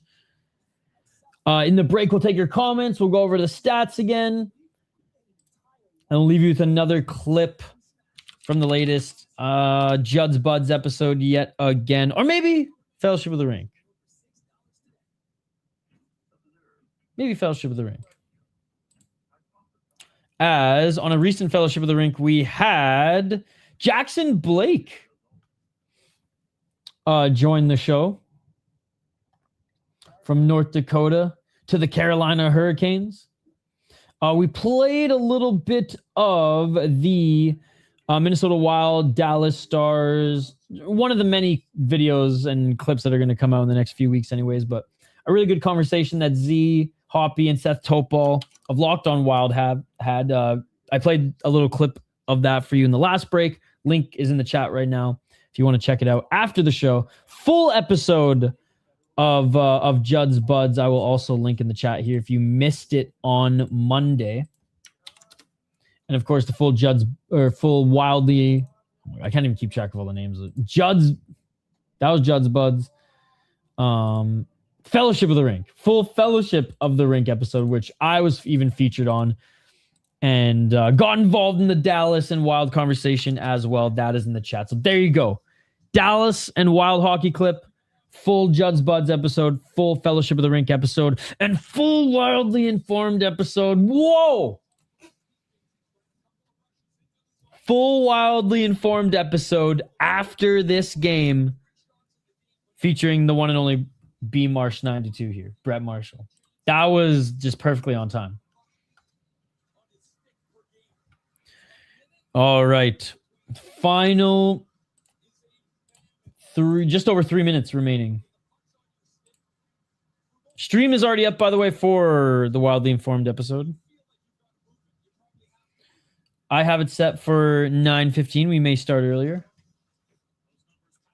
We shall see how this one goes. Oh, shot from the slot again. And another save by Tarasov. Dude, he's out of his fucking mind. He's playing out of his fucking mind. This is going to be a stats booster for him. Holy shit. He doesn't look like a freaking 89 save percentage goalie. He doesn't look like an under 500 win rate goalie. If you guys are watching on Twitter or Facebook, come over to YouTube. Vote in the poll question, like the video. Winning the faceoff. Out behind the net. Eric's neck now leaves it. Battling in the corner. Boldy couldn't get it. And here come the Panthers. Florida. Shot. And that doesn't even hit the net. Wilder able to get this back to center. Tarasenko with it. Tarasenko trying to be a little nifty there, but couldn't get it through his guys. Faber fast on the puck there. Could have been a breakaway opportunity by Florida. Faber pokes this puck out. And Brandon Dillon now sends this one in deep. Minnesota with it. Long pass through center. Kaprizov up the right side. Kaprizov. Oh my God. How are these not going in? Tarasov with the save. Even with an Ekblad going down to try to block this. Freaking Kaprizov toe drags around him, but no rebound to be given up. No rebound to be given up. Smash that like button if you haven't already, guys. And don't forget to join us for Wildly Informed. Post-game talk. It's basically a post-game show and a podcast recording. And we're going to take your guys' live comments all in one. There you go. There you go. Wildly Informed, baby. 2 minutes remaining in this second period. 28 shots to the Wild, 13 for Florida. I don't even remember the last time Florida got a shot on net. Minnesota in their zone in the corner. Being pressured up the right wall. Center. Kaprizov. Zuccarello, Kaprizov. In front. Batting at it. Oh, Hartman with it, and he sends it in and score! Ryan Hartman, right at the end of the second period, makes this 2-0, giving the Wild a little bit more of a comfortable lead in a game where goals have been hard to come by. Hartman gets it back from behind the net, and top shelf, baby! I thought he just shuffled it in. I didn't realize he went top cheddar. Oh my God, that was beautiful. Top fucking cheddar. Top cheddar. Let's go, Ryan Hartman. 17th of the season. Let's go. Tarasov, he can't stop them all. He can't stop them all. 129. Quinn Hughes with it behind the net. Quinn Hughes making the breakout, doing it all himself. Dumps this one in. Tarasov behind the net. Wild, great forecheck. But Florida offside. Okay, offside for the Wild. 2-0 Wild. Let's go. Yo, there's no way they're going to a TV timeout right now. There's 1 minute and 11 seconds left.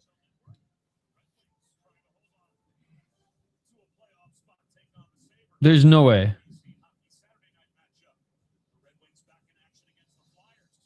No, they're going to go. They're going to face off right now. Okay. I was going to say that'd be insane.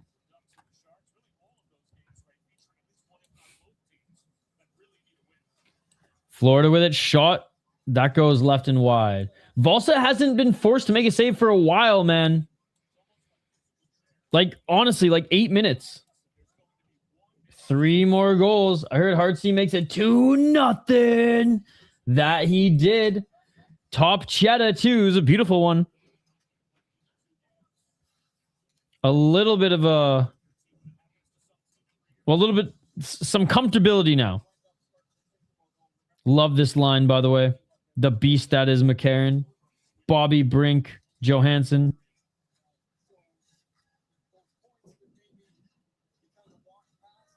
Good defense from that line.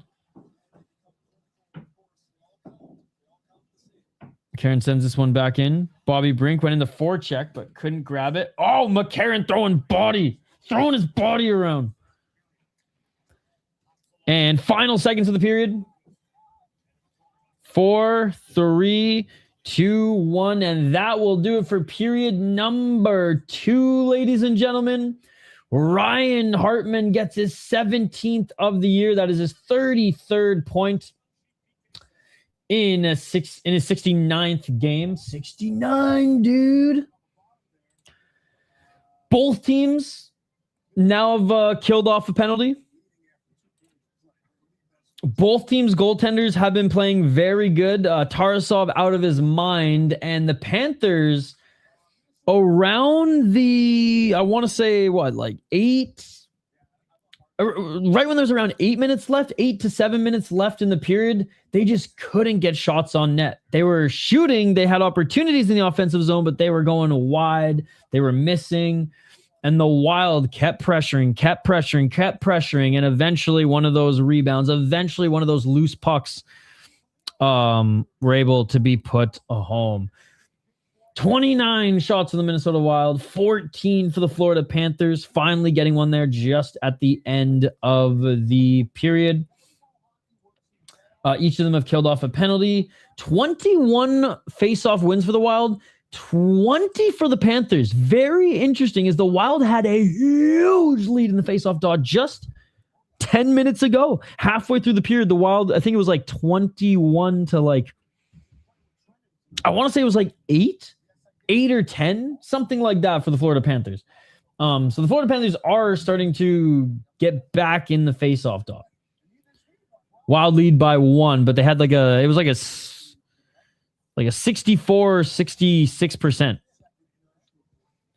But anyways, hits still 13-12, so Florida's starting to lay the body down a little bit. And block shots, Wild 5, Florida 9. Both of these teams doing a tremendous job of blocking shots. Taking a look at the time on ice here. Still everyone getting a ton of time, man. No one under 8:20. No one over 11:20. And again, that's Boldy. He's the only one in the 11. Kaprizov just at 11 minutes as well.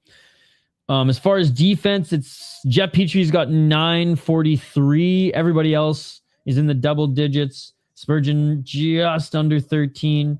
And again, Hughes and Faber 15 apiece.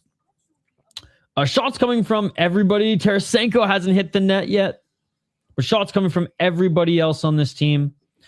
Zuccarello hasn't hit actually the net either, but everybody else at least has. 2 from Petry. One was 95 miles per hour. One was 89, dude.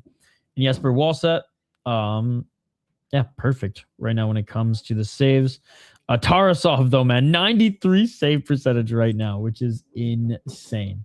I don't know if we're going to get 3 more. We might get one on the empty netter, and maybe one of these teams gets one more here in the third. But defensively, both these teams have been just insanely hard to play against.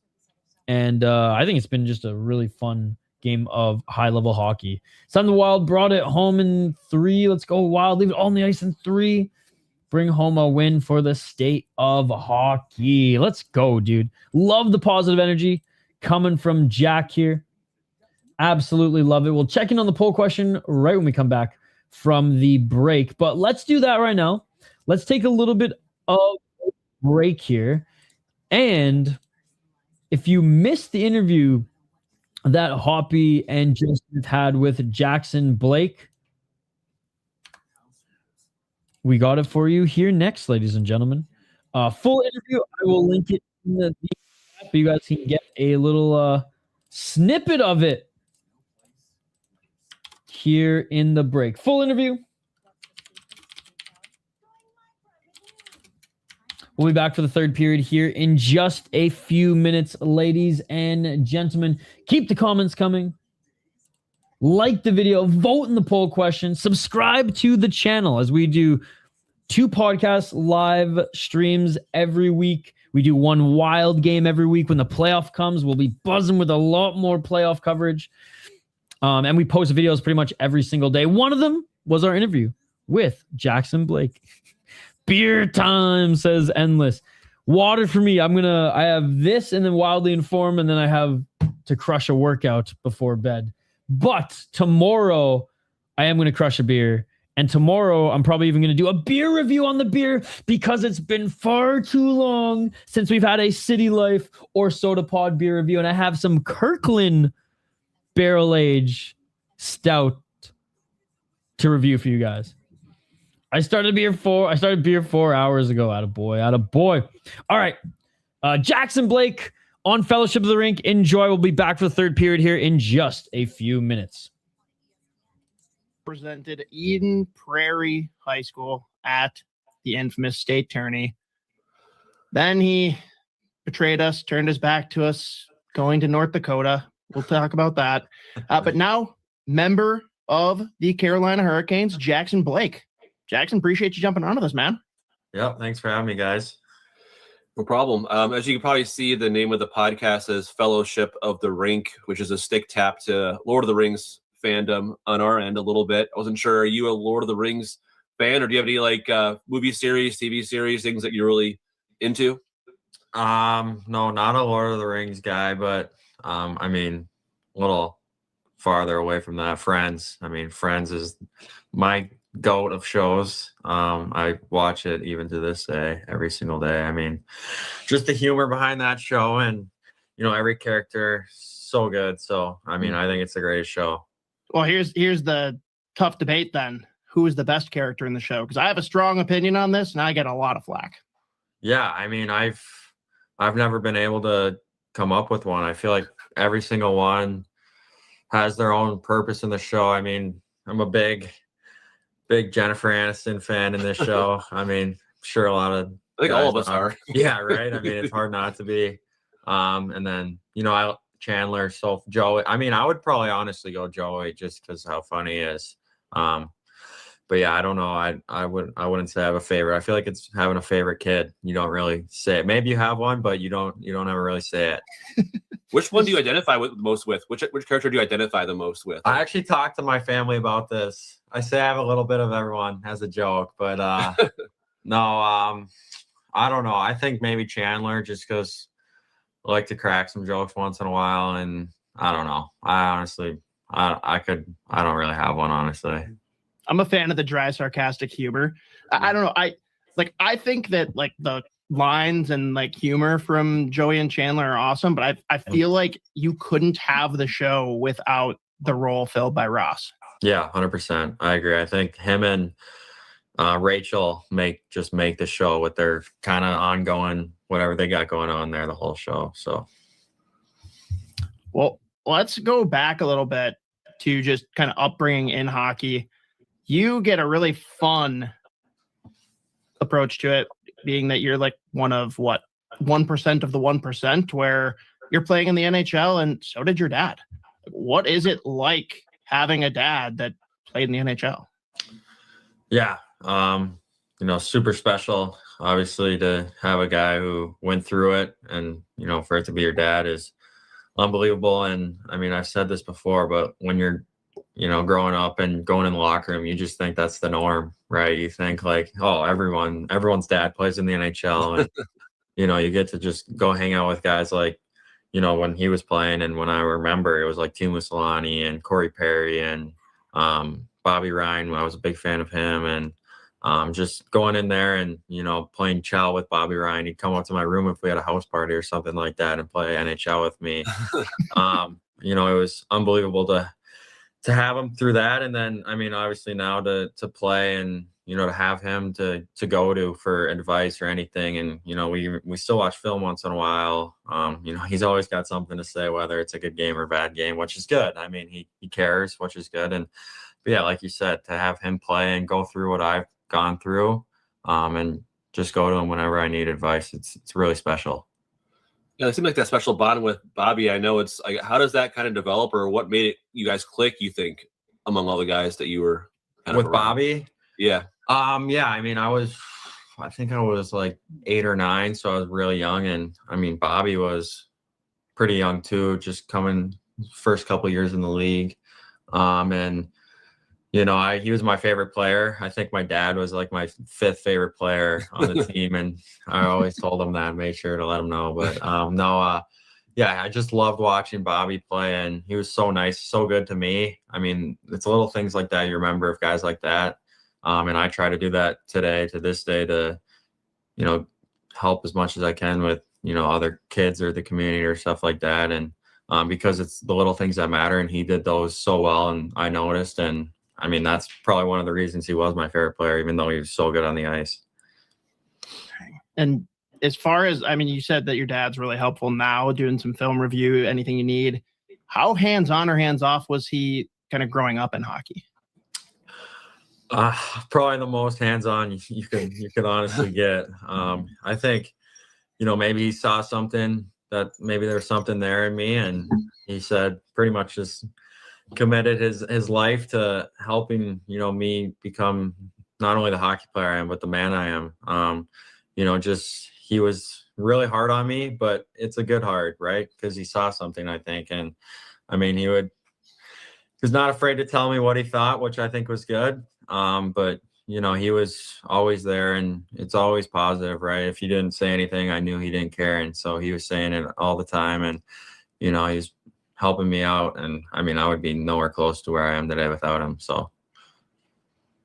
And there's one name that I have to bring up, and it was even before Anaheim. They only had 1 year overlap. But whenever I see that lines crossed between any player and Phil Kessel, I gotta ask, like, have you gotten any stories passed down from his time playing with Phil? No, honestly. I mean, he liked Phil though. I mean, I've asked him that before. But no, I haven't really talked to him too much about that. I mean, he said he liked him a lot. He said he went on some road trips and it would just be him and Phil eating dinner together or something like that. So he liked Phil. I need those stories. That's your homework assignment for next time we meet up. I know. I'll ask him.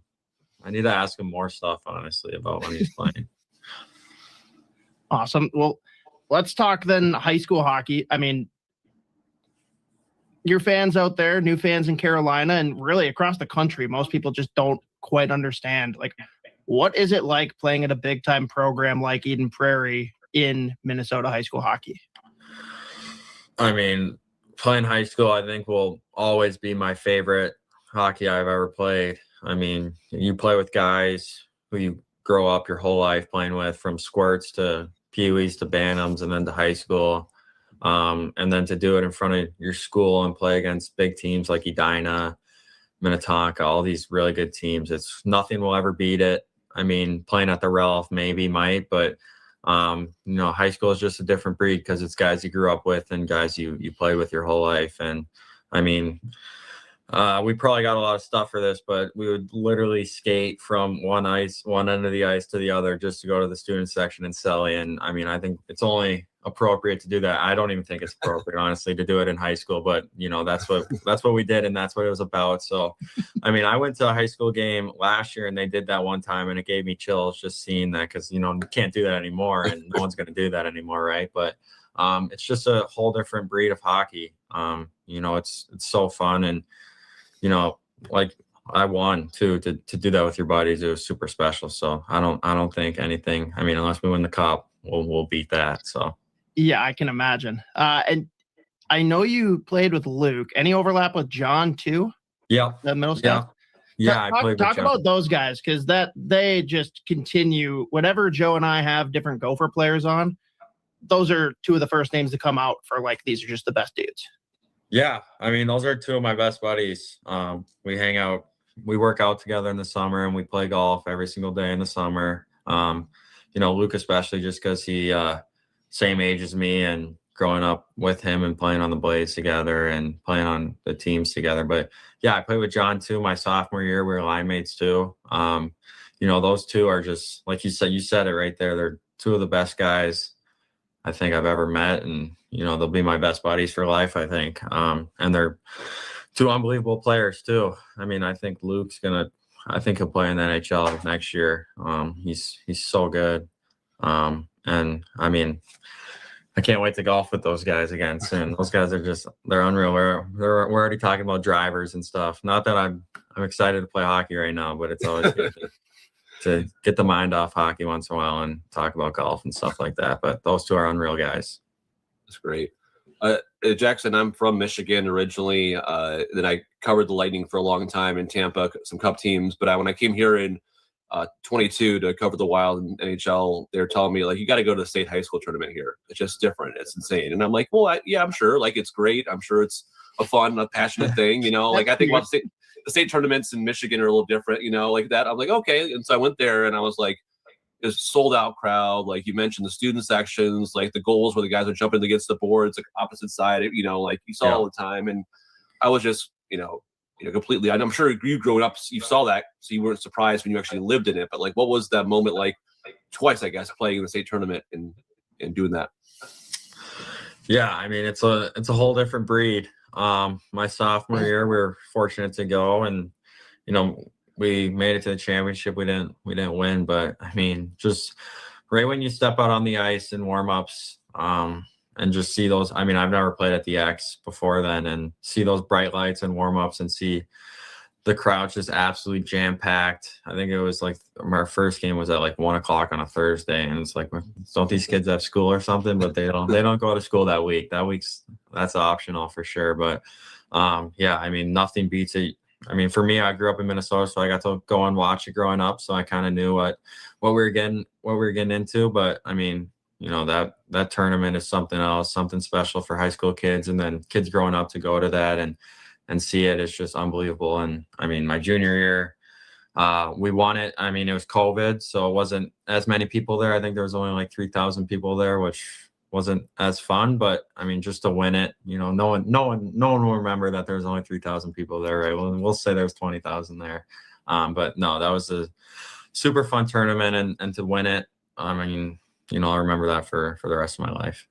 Not just win it, like you scored the OT winner, right? Like I'm sure like 20 years you tell your kids, oh, there's 25,000 people at the X and I scored the double OT winner. Yeah. And like this was like bigger than any Stanley Cup goal I could score, you know. So yeah, I hope we can make it to the cup. But yeah, I mean, that goal, probably my dad even asked me like, what's more exciting, that one or your first in the NHL? And I mean, I would probably say the overtime one, just because that's what you dream of, right? You go out on the sport court at night by yourself, and you dream of doing that, right? You dream of scoring the overtime winner in the state championship, and to actually live that. But I mean, obviously, credit to the boys, and to live that out is truly special. That's the correct answer. I mean, Jackson, we've been talking for like 12 minutes now. Really nice guy. Tell me, how do you end up going to a school like North Dakota? That's where the nice guys go, is North Dakota, right? The other ones go to Minnesota. No, I mean, it's pretty set in the stone, I think, after, you know, I got an offer to go there. You know, I always wanted to go there. My dad played there, and, you know, I went to a game when I think it was like the year after they won the national championships, 2017 or 2016-17 season, and seeing Besser play there and Josti, Kajula was gone, but Schmaltz was still there too. I just fell in love. I was only, I want to say 13 or 14. And I was like, this is where I want to go. If I get an opportunity, I want to go to North Dakota, play in front of 13,000 fans every night. And we are back live here on the Sota Pod YouTube channel for the third period of this honestly really, really good hockey game. It's been physical. The goaltending has been great on both sides, but obviously way more pronounced on the side of the Florida Panthers. Yeah, I mean, other than a power play goal apiece, which just would have been nice for the sake of, you know, more goals in the hockey game, both teams are playing really good hockey. The Wild are playing really good. Towards the end there, I don't like how the Florida Panthers are catching up in the hits and catching up in the face-offs. But yeah, overall, just a really good game here. And the Wild have finally dug themselves a little bit of a comfortable lead, despite putting up 30 freaking shots on Florida. Good to see you guys. If you're new to the channel, smash that like button and subscribe. We do live play-by-play commentary, reaction, of course, live interaction with all you amazing folks in the live chat. Coors in hand. Let's go, baby. Coors Banquet all day. What a guy. You know what? I'm craving some Coors Banquet. I think tomorrow I'm going to go pick up a six-pack. Oh, wrist shot! Score from Florida. Matty Tkachuk now in 24 games, 24 points. Not even a minute left. 19-18 on the clock, and Matthew freaking Tkachuk. Forsling sends it in from the blue line, and he tips it down. Guess that's the only way you're going to get it past Volstead here tonight, because he's blocking all those range shots. 24 games back for Matty Tkachuk. 24 points, ladies and gentlemen. Oh, man. Quinn Hughes was too far to make any noise, and that comfortable lead is gone. Goals are hard to come by in this one. 19-17. Florida Panthers win the faceoff. Battling through the neutral zone, 2-on-2. Draw pass, shot in the slop. That goes left and wide. Brodin doing a good job of defending that. Left side of the boards. Boko still has possession, though. Sends it around the boards at Volstead. He's been able to poke this one out, and the Wild are able to send this up into the neutral zone. And offside for the Wild as he was digging away at it. I said 5 goals in the third, or 5 goals in the third. That's one. We have seen crazier things in this sport.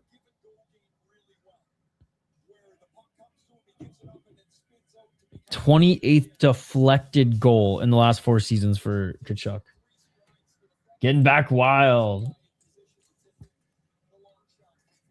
Wild win the faceoff, able to pressure this one in, but the Panthers get it back on the right side. Neutral zone, can't control it. Both teams have made it tough for each other in the neutral zone. Faber misses his check in the corner, battling. Brodin, man. Brodin's had a hell of a game, I will say. And again, a healthy Brodin is an absolute beast. Digging in the corner still. And Brodin with it. Scary little pass up through the slot, but everyone was kind of on him, and puck gets poked up into the bench. So I think we'll have a face-off in the neutral zone.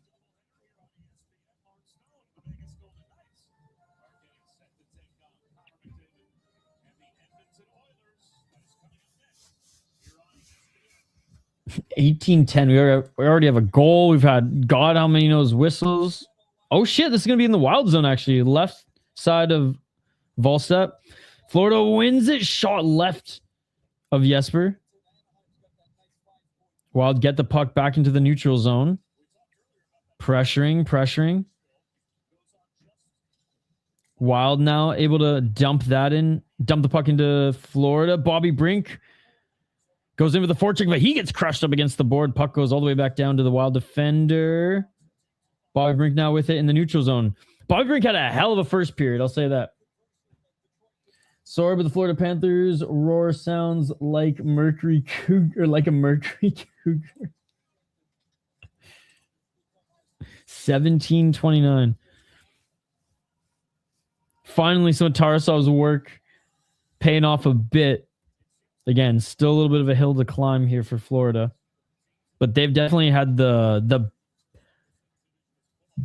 better start to the period. But you know what? Like, they had the better start in the first period, too. Volstead made some clutch saves in the first 6 shots. Or another whistle. God, this is going to be a choppy ass third period. Flow-wise, ladies and gentlemen. Reminder, post-game show and Wildly Informed episode 41 live podcast and post-game show. Links in the chat. Like 15-20 minutes after the stream, I'll be jumping on with Brett.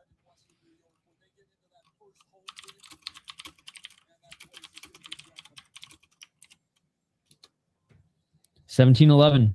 Foligno taking it. Of the Nick variety. Foligno wins the draw, but the Wild can't. Oh, they can keep the puck in. Let's go. Then force back into the neutral zone. And Marcus Foligno gets it back to the defense. Up the left side. The Foligno line. Back to the blue line. Spurgeon shot. No one there to put home the rebound. Good shot, though, by Spurgeon. And great job. Oh, my God, Florida. Who was that? Uyghur. Dude. Oh, my God. We got players who are hurt. Oh, no, dude. Minnesota players slow to get up. Uyghur slow to get up. So what happened? Uyghur took it from Marcus Foligno, and then he got it past whoever, I forget, it was Trenyon. Oh, no, Spurgeon, sir. That's what it was. Uyghur, so he stole it from Marcus Foligno in the offensive zone. Here, we're going to see the replay here. then got it by Spurgeon. He went crashing into the net. Oh, but so did Spurgeon. Oh, man. So Uyghur and Spurgeon slow to get up. Spurgeon seems to have the worst of it. Volstad just, well, the post stopped Spurgeon, or sorry, the post stopped Volstad. Spurgeon's left shoulder went into Volstad. It looks like Mackenzie Uyghur probably got the worst of it with his knees going into the...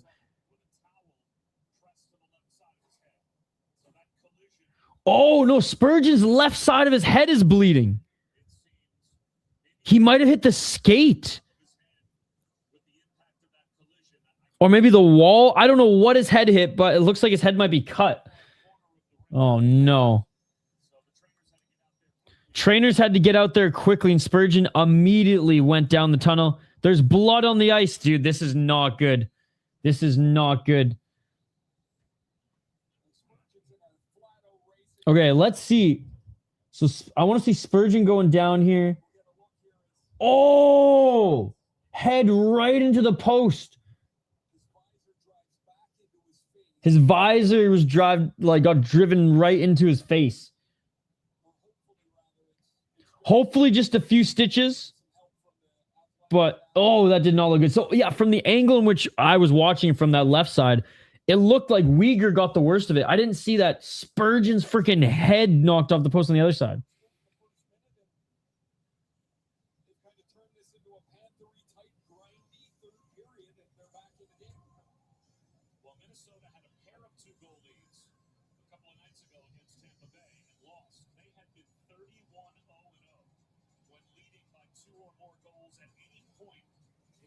Oh, man.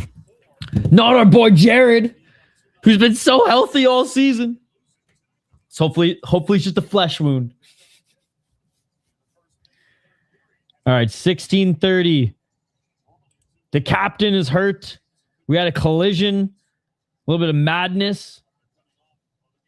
I imagine now Faber and Hughes will play together. 16:22, and Wild are able to get this puck into the offensive zone. Yep.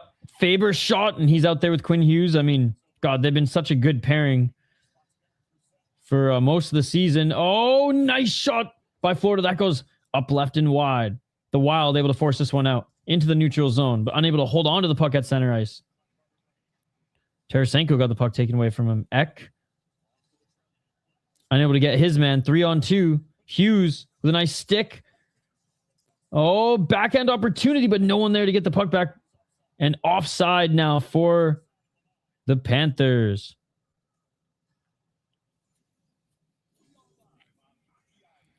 $15:43 will have this faceoff come just outside the Wild zone. Spurgeon's the Black Knight. It's just a flesh wound. Good old Monty Python. We're not even 5 minutes into the period, dude. We're not even 5 minutes in the period.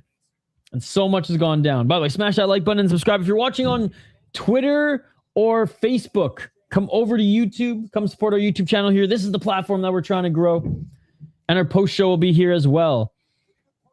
15-13, the Wild have it in their zone. Middleton. Wild trying to get it up that left side, but the Panthers are waiting for them in the neutral zone. Panthers looking great in the third period. Looking better than they have in this entire game in this third period. Mind you, they've only put up 3 more shots. Or 2 shots. They've only put up 2 shots. One of them was a goal.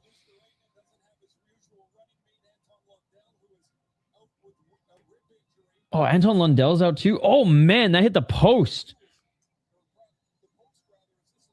Just on the right corner, short side, above the shoulder of Volstad. That hit the post, man. That was going in. That was going in.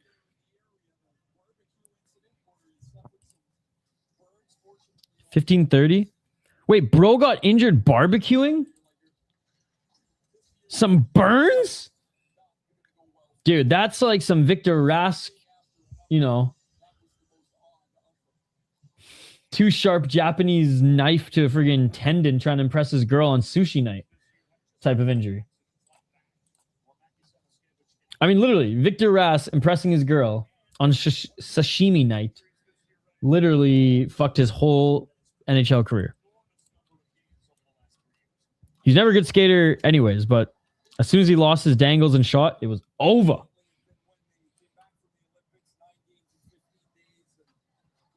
Quinn Hughes, Brock Faber breaking out here now. They gain the zone. Wild in front of the net. And that is going to count as a shot, but not a high danger shot by any means. Top line out there. Faber within the neutral zone. Back to Quinn Hughes. To Kaprizov. Kaprizov to Faber. Faber through the neutral zone. Brock Faber. Back to Quinn Hughes. Quinn Hughes shot. And that goes. Or that was tipped right. Around the net it goes. McCarron with it as his third line is coming out. McCarron gets it into the offensive zone. Back to the blue line. Jeff Petrie sends it in deep. And that's going to go up and out of play. Fucking love old man Petrie on this team, man. What a great depth pickup. And, they got to give him some reps. So that's why, Bogosian's sitting tonight. Yurov also sitting tonight. All right, TV timeout here, guys. TV timeout. 31 shots of the Wild, 16 for the Florida Panthers, and they scored one. Beautiful tip in between the legs of Jesper Wallstedt. Beautiful tip. His 24th point in 24 games this season, or upon returning from injury, anyways. 13 to 15 in hits. Panthers leading by 2. 26 to 24 in faceoffs. 11 giveaways to 7. The Wild are giving away the puck more as well, but they each got 3 takeaways.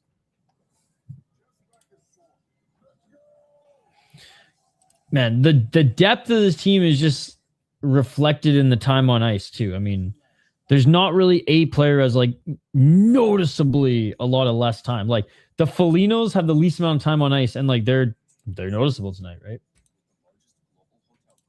Spurgeon now will obviously go down, but not bad, not bad. Wild need to win this in regulation. They do so that I can start the post-game show and podcast earlier and can actually get an early night because I have to get up at 5:30 a.m. to cover Muay Thai tomorrow. So, yes, please don't go to overtime. Oh, man, that Marcus Foligno goal was actually so nice. So nice.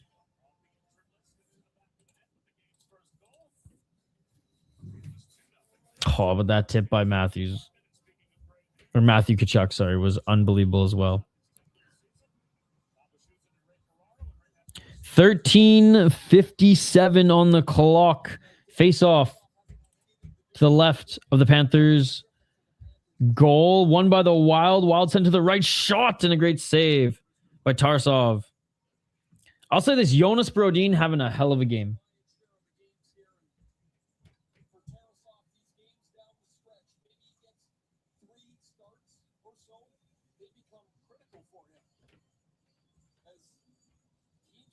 decisions on goaltenders. We see this run of them every year around late June and the draft in July. 13:52. Shot from the blue line. And we have a rebound that goes left. Behind the net. Minnesota still has it. McCarron was battling.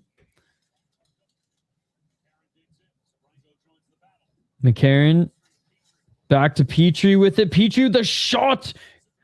Tarasov with a great save. He wasn't able to hold on to it, though. Bats it into the corner. McCarron trying to send it back down the wall to the blue line. Unfortunately, Petrie wasn't there. Petrie sends it back and around in the Wild zone. They're unable to get it out. Foligno line out there. Or Foligno line coming out there. Brink still with it as The rest of the guys come on. Brink brings it into the offensive zone. Foligno has it. Brink goes to the bench. Trenyan, Faber, Hughes. Shot by Faber. And Tarasov makes the clean save again.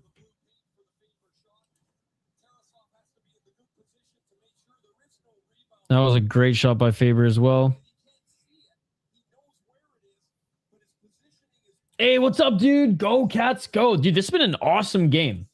Whether you're a Wild fan, a Panthers fan, or just a general hockey fan, like, what a game. What a game. Like, Danil Tarasov is having one of... Yeah, he's playing out of his mind. 94 save percentage. Insane. First period alone, it could have been like a 5 or 6-0 game. That's how good he's been. Third period, he's been playing good, and the Florida offense has been playing good as well. As they cut the lead to just 1. Florida entering the zone. Nice cross-ice pass. Top of the circle. Backhand. Tight angle. Rebound. Unable to get the rebound, and here come the Wild, but losing it at center. Come on, Wild. Let's make it 3-1 in 3 in the third.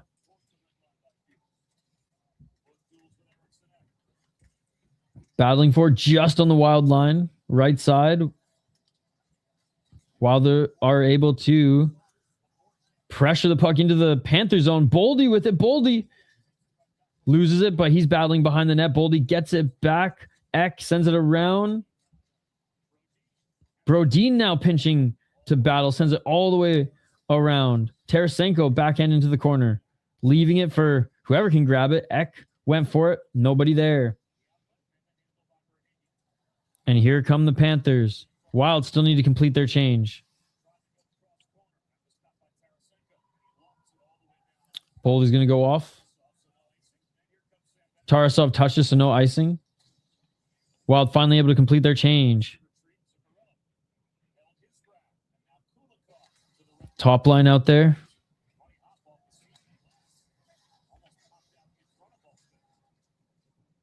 Hartman. Up to Zuccarello. Zuccarello trying to spring Kaprizov in front of the net. What a fucking save, man. Are you kidding me? Are you kidding me? Kaprizov alone in front of Tarasov. What a save. What a play, first of all. Oh my God, what a glove save. Absolutely robbed. Absolutely robbed. Oh my God. What a glove save. What a glove save. 37 shots on net, man. He's made 35 saves. Jeez. 10 minutes. We still have 11 minutes. There's still so much of this game left, man. And Tarasov's making saves like that. Are you kidding me? Still? Insane. Insane. Good passing by the Panthers as they enter the Wild zone, but unable to get a shot off. And the Wild now spring Hartman in deep. Hartman holding on to it, sends it around the net. Or actually, the puck didn't even get around the net. As the Wild are able to hold it back in the neutral zone. Quinn Hughes. Now setting up the breakout. Pass to the right. Hartman. Shot. That is blocked. Petrie and Middleton back out there. Got to give credit to the Panthers goalie. He's really good. Oh, I have been swooning / like giving him praise all game, man. Wild still have it. 9:51.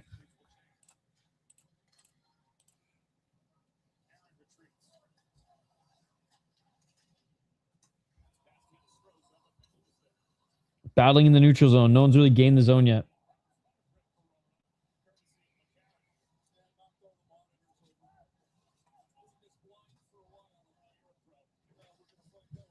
Back in the Wild corner. They're trying to break out. Big pass to the blue line. Losing it at center.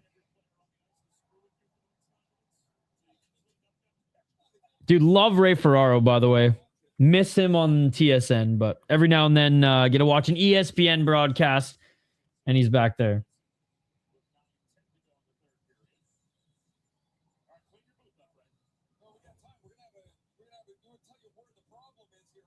All right, and we have a whistle. Oh, McCarron almost checked Luke Cunnin into Ray Ferraro, and it hit his little screen and broke it, apparently.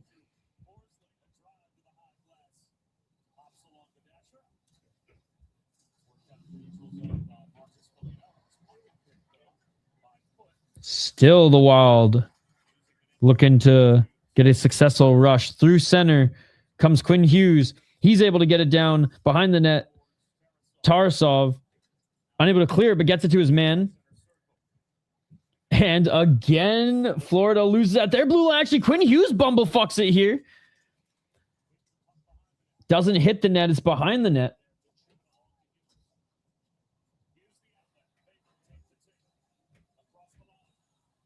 Faber takes it across the line. Right side shot. And Tarasov with the save. We will get a face-off in the Minnesota Wild zone.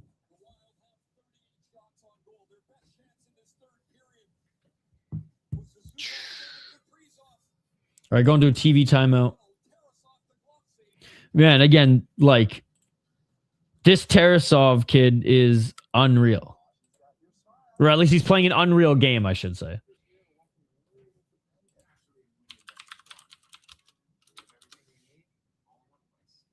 All right, 27. So he's still pretty young.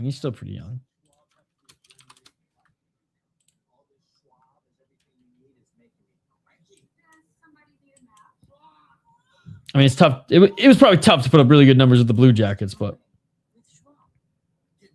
and this season, yeah, it's funny. Like on paper, this season, meh. But this game, holy dude, this is gonna up his stats a little bit. Hey, he's from Novokuznetsk too, same as Kaprizov. God, his numbers in the KHL were insane, eh? Holy.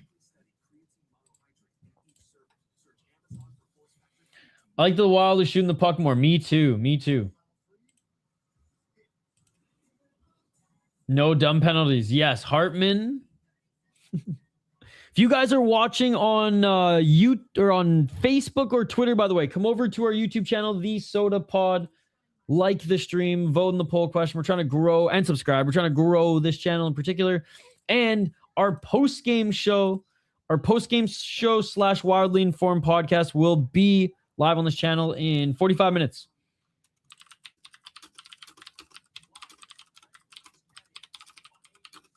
So join us for that as well. All right, let's see if I am truly the curse, ladies and gentlemen. Let's see if I am truly the curse. I just don't want it to go to overtime because I have shit to do. I still got to work out, eat dinner, record a podcast. And then for my City Life channel, I got to get some stuff done. But we got to get up at 5:30 a.m. for Muay Thai tomorrow. So we got a lot going on. The weekend of streams and sports coverage has begun. Wild won the faceoff, but then lost the puck to the Panthers. Panthers, that right side, they send the puck in the corner. Quinn Hughes there. Quinn Hughes able to get it to the left side. Faber can't hold on to it. Now Eck going in for the check behind the net. Oh, shot from the blue line, but broken stick. So that just trickled in. Here come the Wild. Forsling's without a stick. Trying to check Boldy without a stick. That ain't going to happen. You can barely check him when you have a stick. Quinn Hughes with a shot. That goes left and wide, or was tipped left and wide anyways. Faber back to Hughes. Hughes, another shot to center. Unable to be tipped in. For Hagee. With it springs a partial break, and is the puck in the net? Is the puck in the net? Faber checked Kachuk. Kachuk fell in the net. Is the puck in the net, though? Volstead made the save, but his pad got pushed in the net. Oh, no. Volstead made the save. It's under Volstead's pad. He made the save.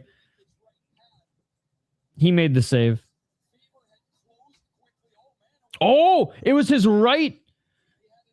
I thought it was in his pad. It was right under his right arm. What a save by Volstead, man. Holy crap. What a save by Volstead, man. You really got to squeeze there and make sure that shit doesn't trickle out. Oh my goodness. Face off to the left of Volstead. Wild win it.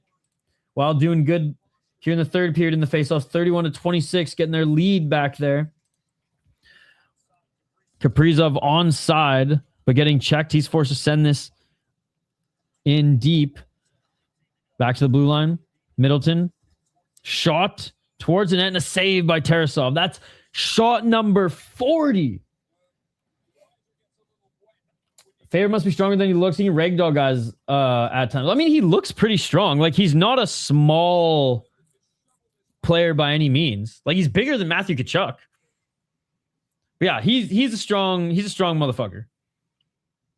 He's not the tallest, menacing looking guy, but yeah, he's pretty fucking strong. All right, Florida through center. It's hard to knock, Faber off the puck too. 6:56. Shot around for the Wild. Florida gets it back, top of their circle, right side to the neutral zone, and they send it down the length of the ice as well. Wild now battling behind the net. Oh. Bobby Brink was almost sprung. Force skate back behind the net now. Wild waiting for their change to be complete. And here we go. Up the right side, Faber assisting, sending this one in behind the net. Forecheck, good defense by the Panthers. Force us back. Wild are able to gonna have to reset as Faber hits Hughes again. Quinn Hughes on the left side. To Faber. Faber up through center. Puck tipped into the Panther zone. Left corner. It's like Wild are unable to hold. Panthers are unable to hold. Brock Faber trying to keep the zone, and he's unable to keep that puck in the zone. Puck trickles back down to the Wild zone, backhanded to the neutral zone. Now they're battling in the neutral zone for it. Panthers get it back. 5:32. Dude, Faber and Quinn are going to be playing monster minutes now that Spurgeon... I mean, they have been since the Spurgeon injury. 5:21. Brodin behind the net. Brodin up the left side. 7 minutes to go, boys. Let's bring it home. Stop behind the net by Tarasov. Tarasov back around. Jeff Petrie with another shot. Let's go, Petrie. And Tarasov makes the save. 43rd save of the game.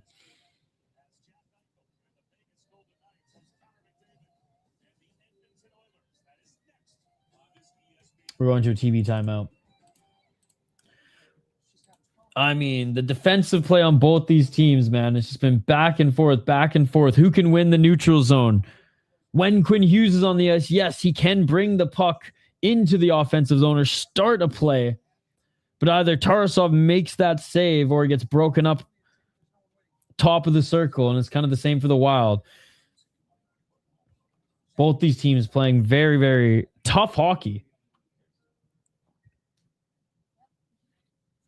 Take a look at the poll question. And again, reminder, post-game show and Wildly Informed podcast right after this. Less than 45 minutes. Less than 45 minutes. We had 21 likes. Yo, let's go. We got 33 people watching. Let's try to get to 30. We got 33 people watching. If all of you smash that like button, then we'll hit it. Petrie's good for a point per season. Dude, Jeff Petrie's awesome, man. I mean, he's old man Petrie at this point. He's perfect for what the Wild need. They basically got him. I mean, didn't they get him? They got him for free. They pretty much got him for free, bro. And he's going to be in the press box more often than not. But a healthy, just driven into the ground old man Jeff Petrie as, one of your depth options with injury, no issue at all, brother. They got to give him some reps going into the season. I mean, yeah, he doesn't score many points anymore, but he was what, like a season or two removed from putting what, like 30 some points? Like 28 to 32 or something like that.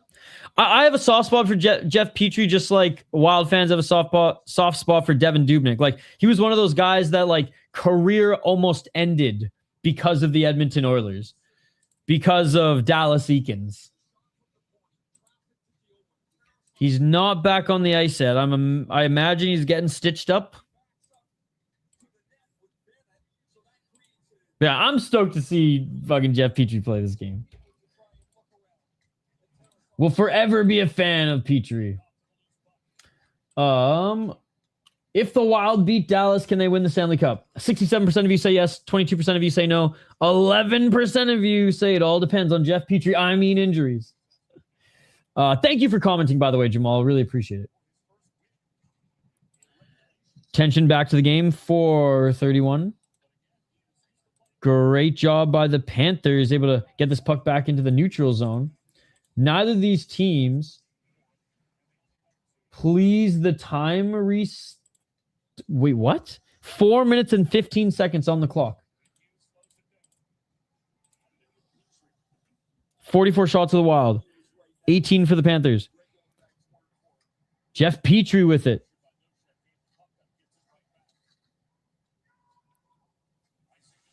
And no icing for the Wild.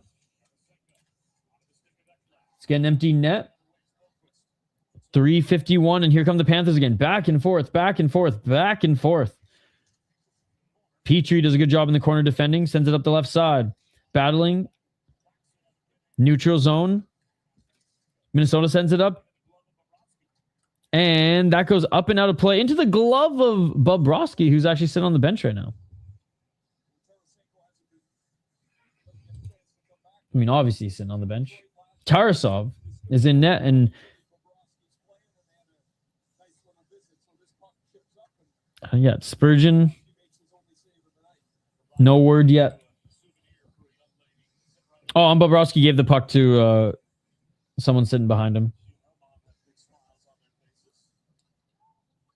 And the Panthers win the faceoff. The Wild come away with it, and they dump this back into the Panthers zone. What's up, RJ? Good to see you, buddy. Stars versus Islanders. Yeah, buddy.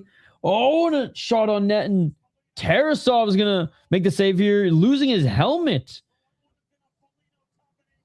Oh, my goodness. Could you imagine if that would have gone in? It would have been Foligno to Foligno. Bob even gets the puck on the bench. Yeah. Penguins 3, Senators 3, OT. Come on, Sens. Oh my God. Nick Foligno just whacking at it, dude. Just whacking at it. Oh, that would have been a Marcus to Nick. A goal apiece. 3:22. I mean, Tarasov, he's still in net. Whack-a-mole, right? Just banging away at it. 3:10. That looked like me at Topgolf when they gave me a hockey stick instead of a driver. Oh, nice shot from the blue line by Forsling. And a great save by Volstead. 17 saves for Volstead on 18 shots. Again, the first 6 to 7 minutes of the game, first period, the Panthers were buzzing. Oh, another great glove save. Volsted's been on it with the glove saves tonight. All right, Tarasov coming off now. Yeah, and like the opening frame of the first period, he made some clutch saves. And then things kind of calmed down by the end of the second. But this third, man, I know he let one in, but he's still been playing really good hockey. But yeah, Tarasov has stole the show as far as the goalie battle. Habs 2-1 final. Damn, close one. I bet there are a lot of D pairs that don't want to face T2F line. Dude, I don't think there's a lot of fucking anybody who wants to play that fourth Foligno line, because it's Trennan and the two Folignos. T2F. I like that.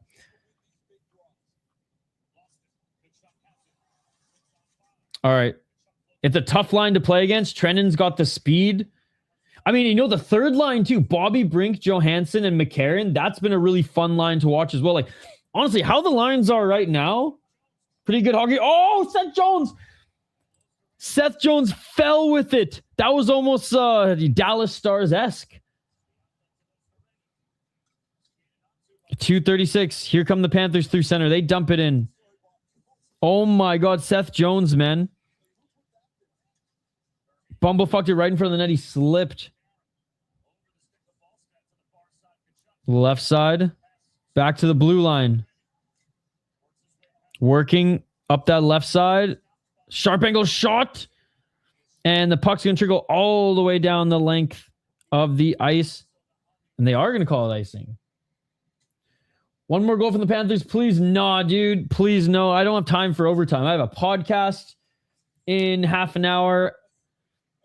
I got to make dinner. I got to work out still. I had to clip some MMA highlights. No more goals from the Panthers. No more goals from the Panthers. I got too much to do tonight, my man. One more goal from the Wild I'm okay with, but no more goals from the Panthers. No overtime. I'd say the same thing if the Wild were down. Winning the face-off shot by the Panthers. That goes left and wide. 2 minutes on the clock. Panthers are with the extra attacker. Shot blocked. Back to the blue line. It's go time.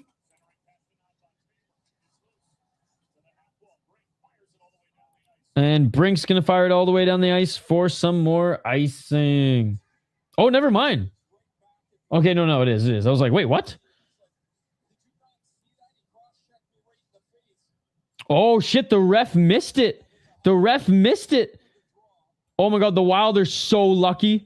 That was a cross-check right to the face of Sam Bennett. That's a penalty all day, every day. God, man, the Wild are so lucky he didn't draw blood there. Yeah, that was blatant miss by the ref. That should have been a penalty. Shot. That goes off Middleton.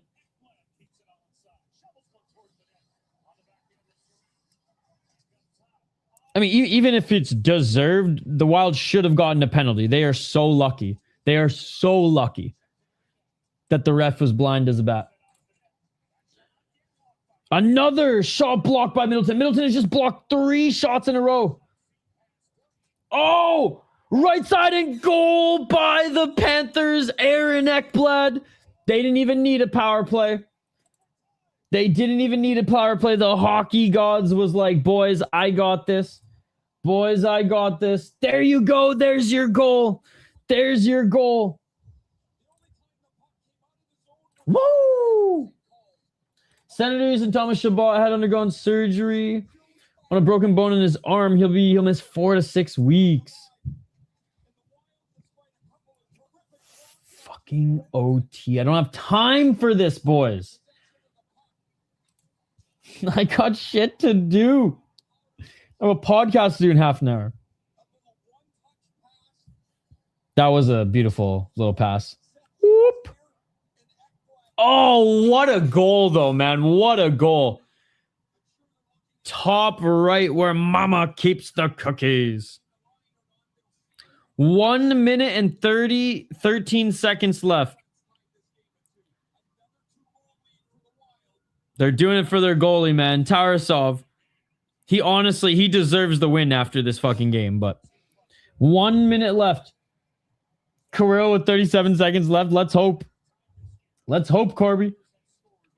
57 seconds. Panthers score with the extra attacker, but the Wild still have a shot. Tarasov makes the stop. Surprise, surprise. He's been making stops all night. Kirill Kaprizov.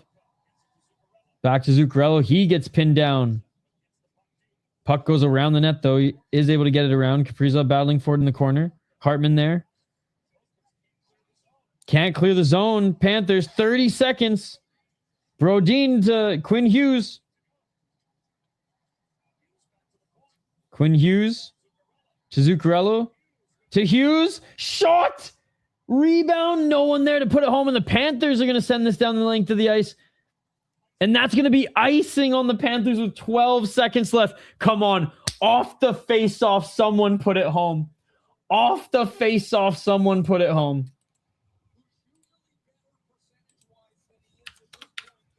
I have shit to do. Off the face-off, somebody put it home. Come on. Come on.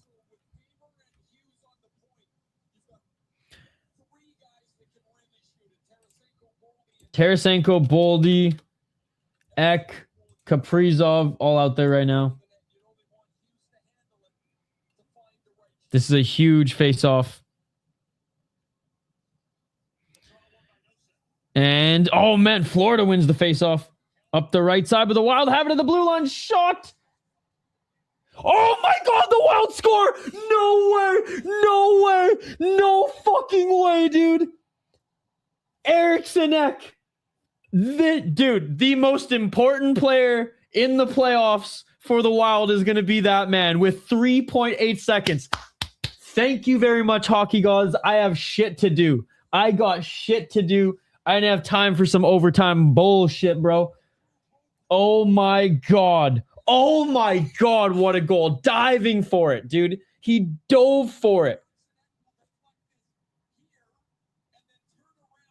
Oh, he deflected it and then diving backwards. What a goal. I meant Ek with 3.8 seconds left. GG, Jamal. What a game, dude. Seriously, what a game. GG, handshake, fist bump, whatever.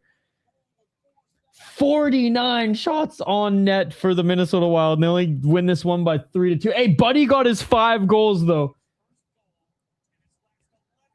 Holy shit, what a game. That was one of the best games I watched this season. One of the best hockey games I watched this season.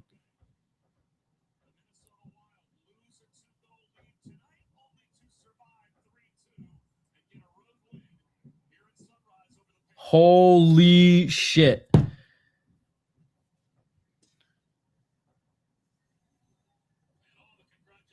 Four, wasn't it? 4? You're close.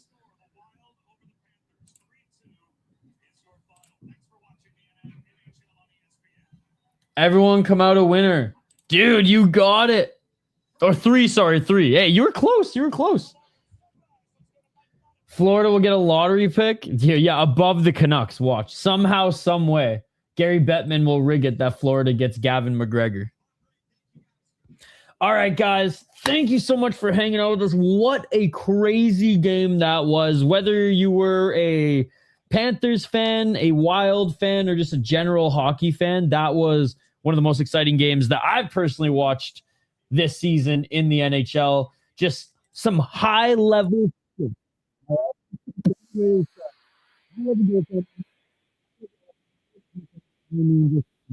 Great game. What a great game. Toronto, we all know it.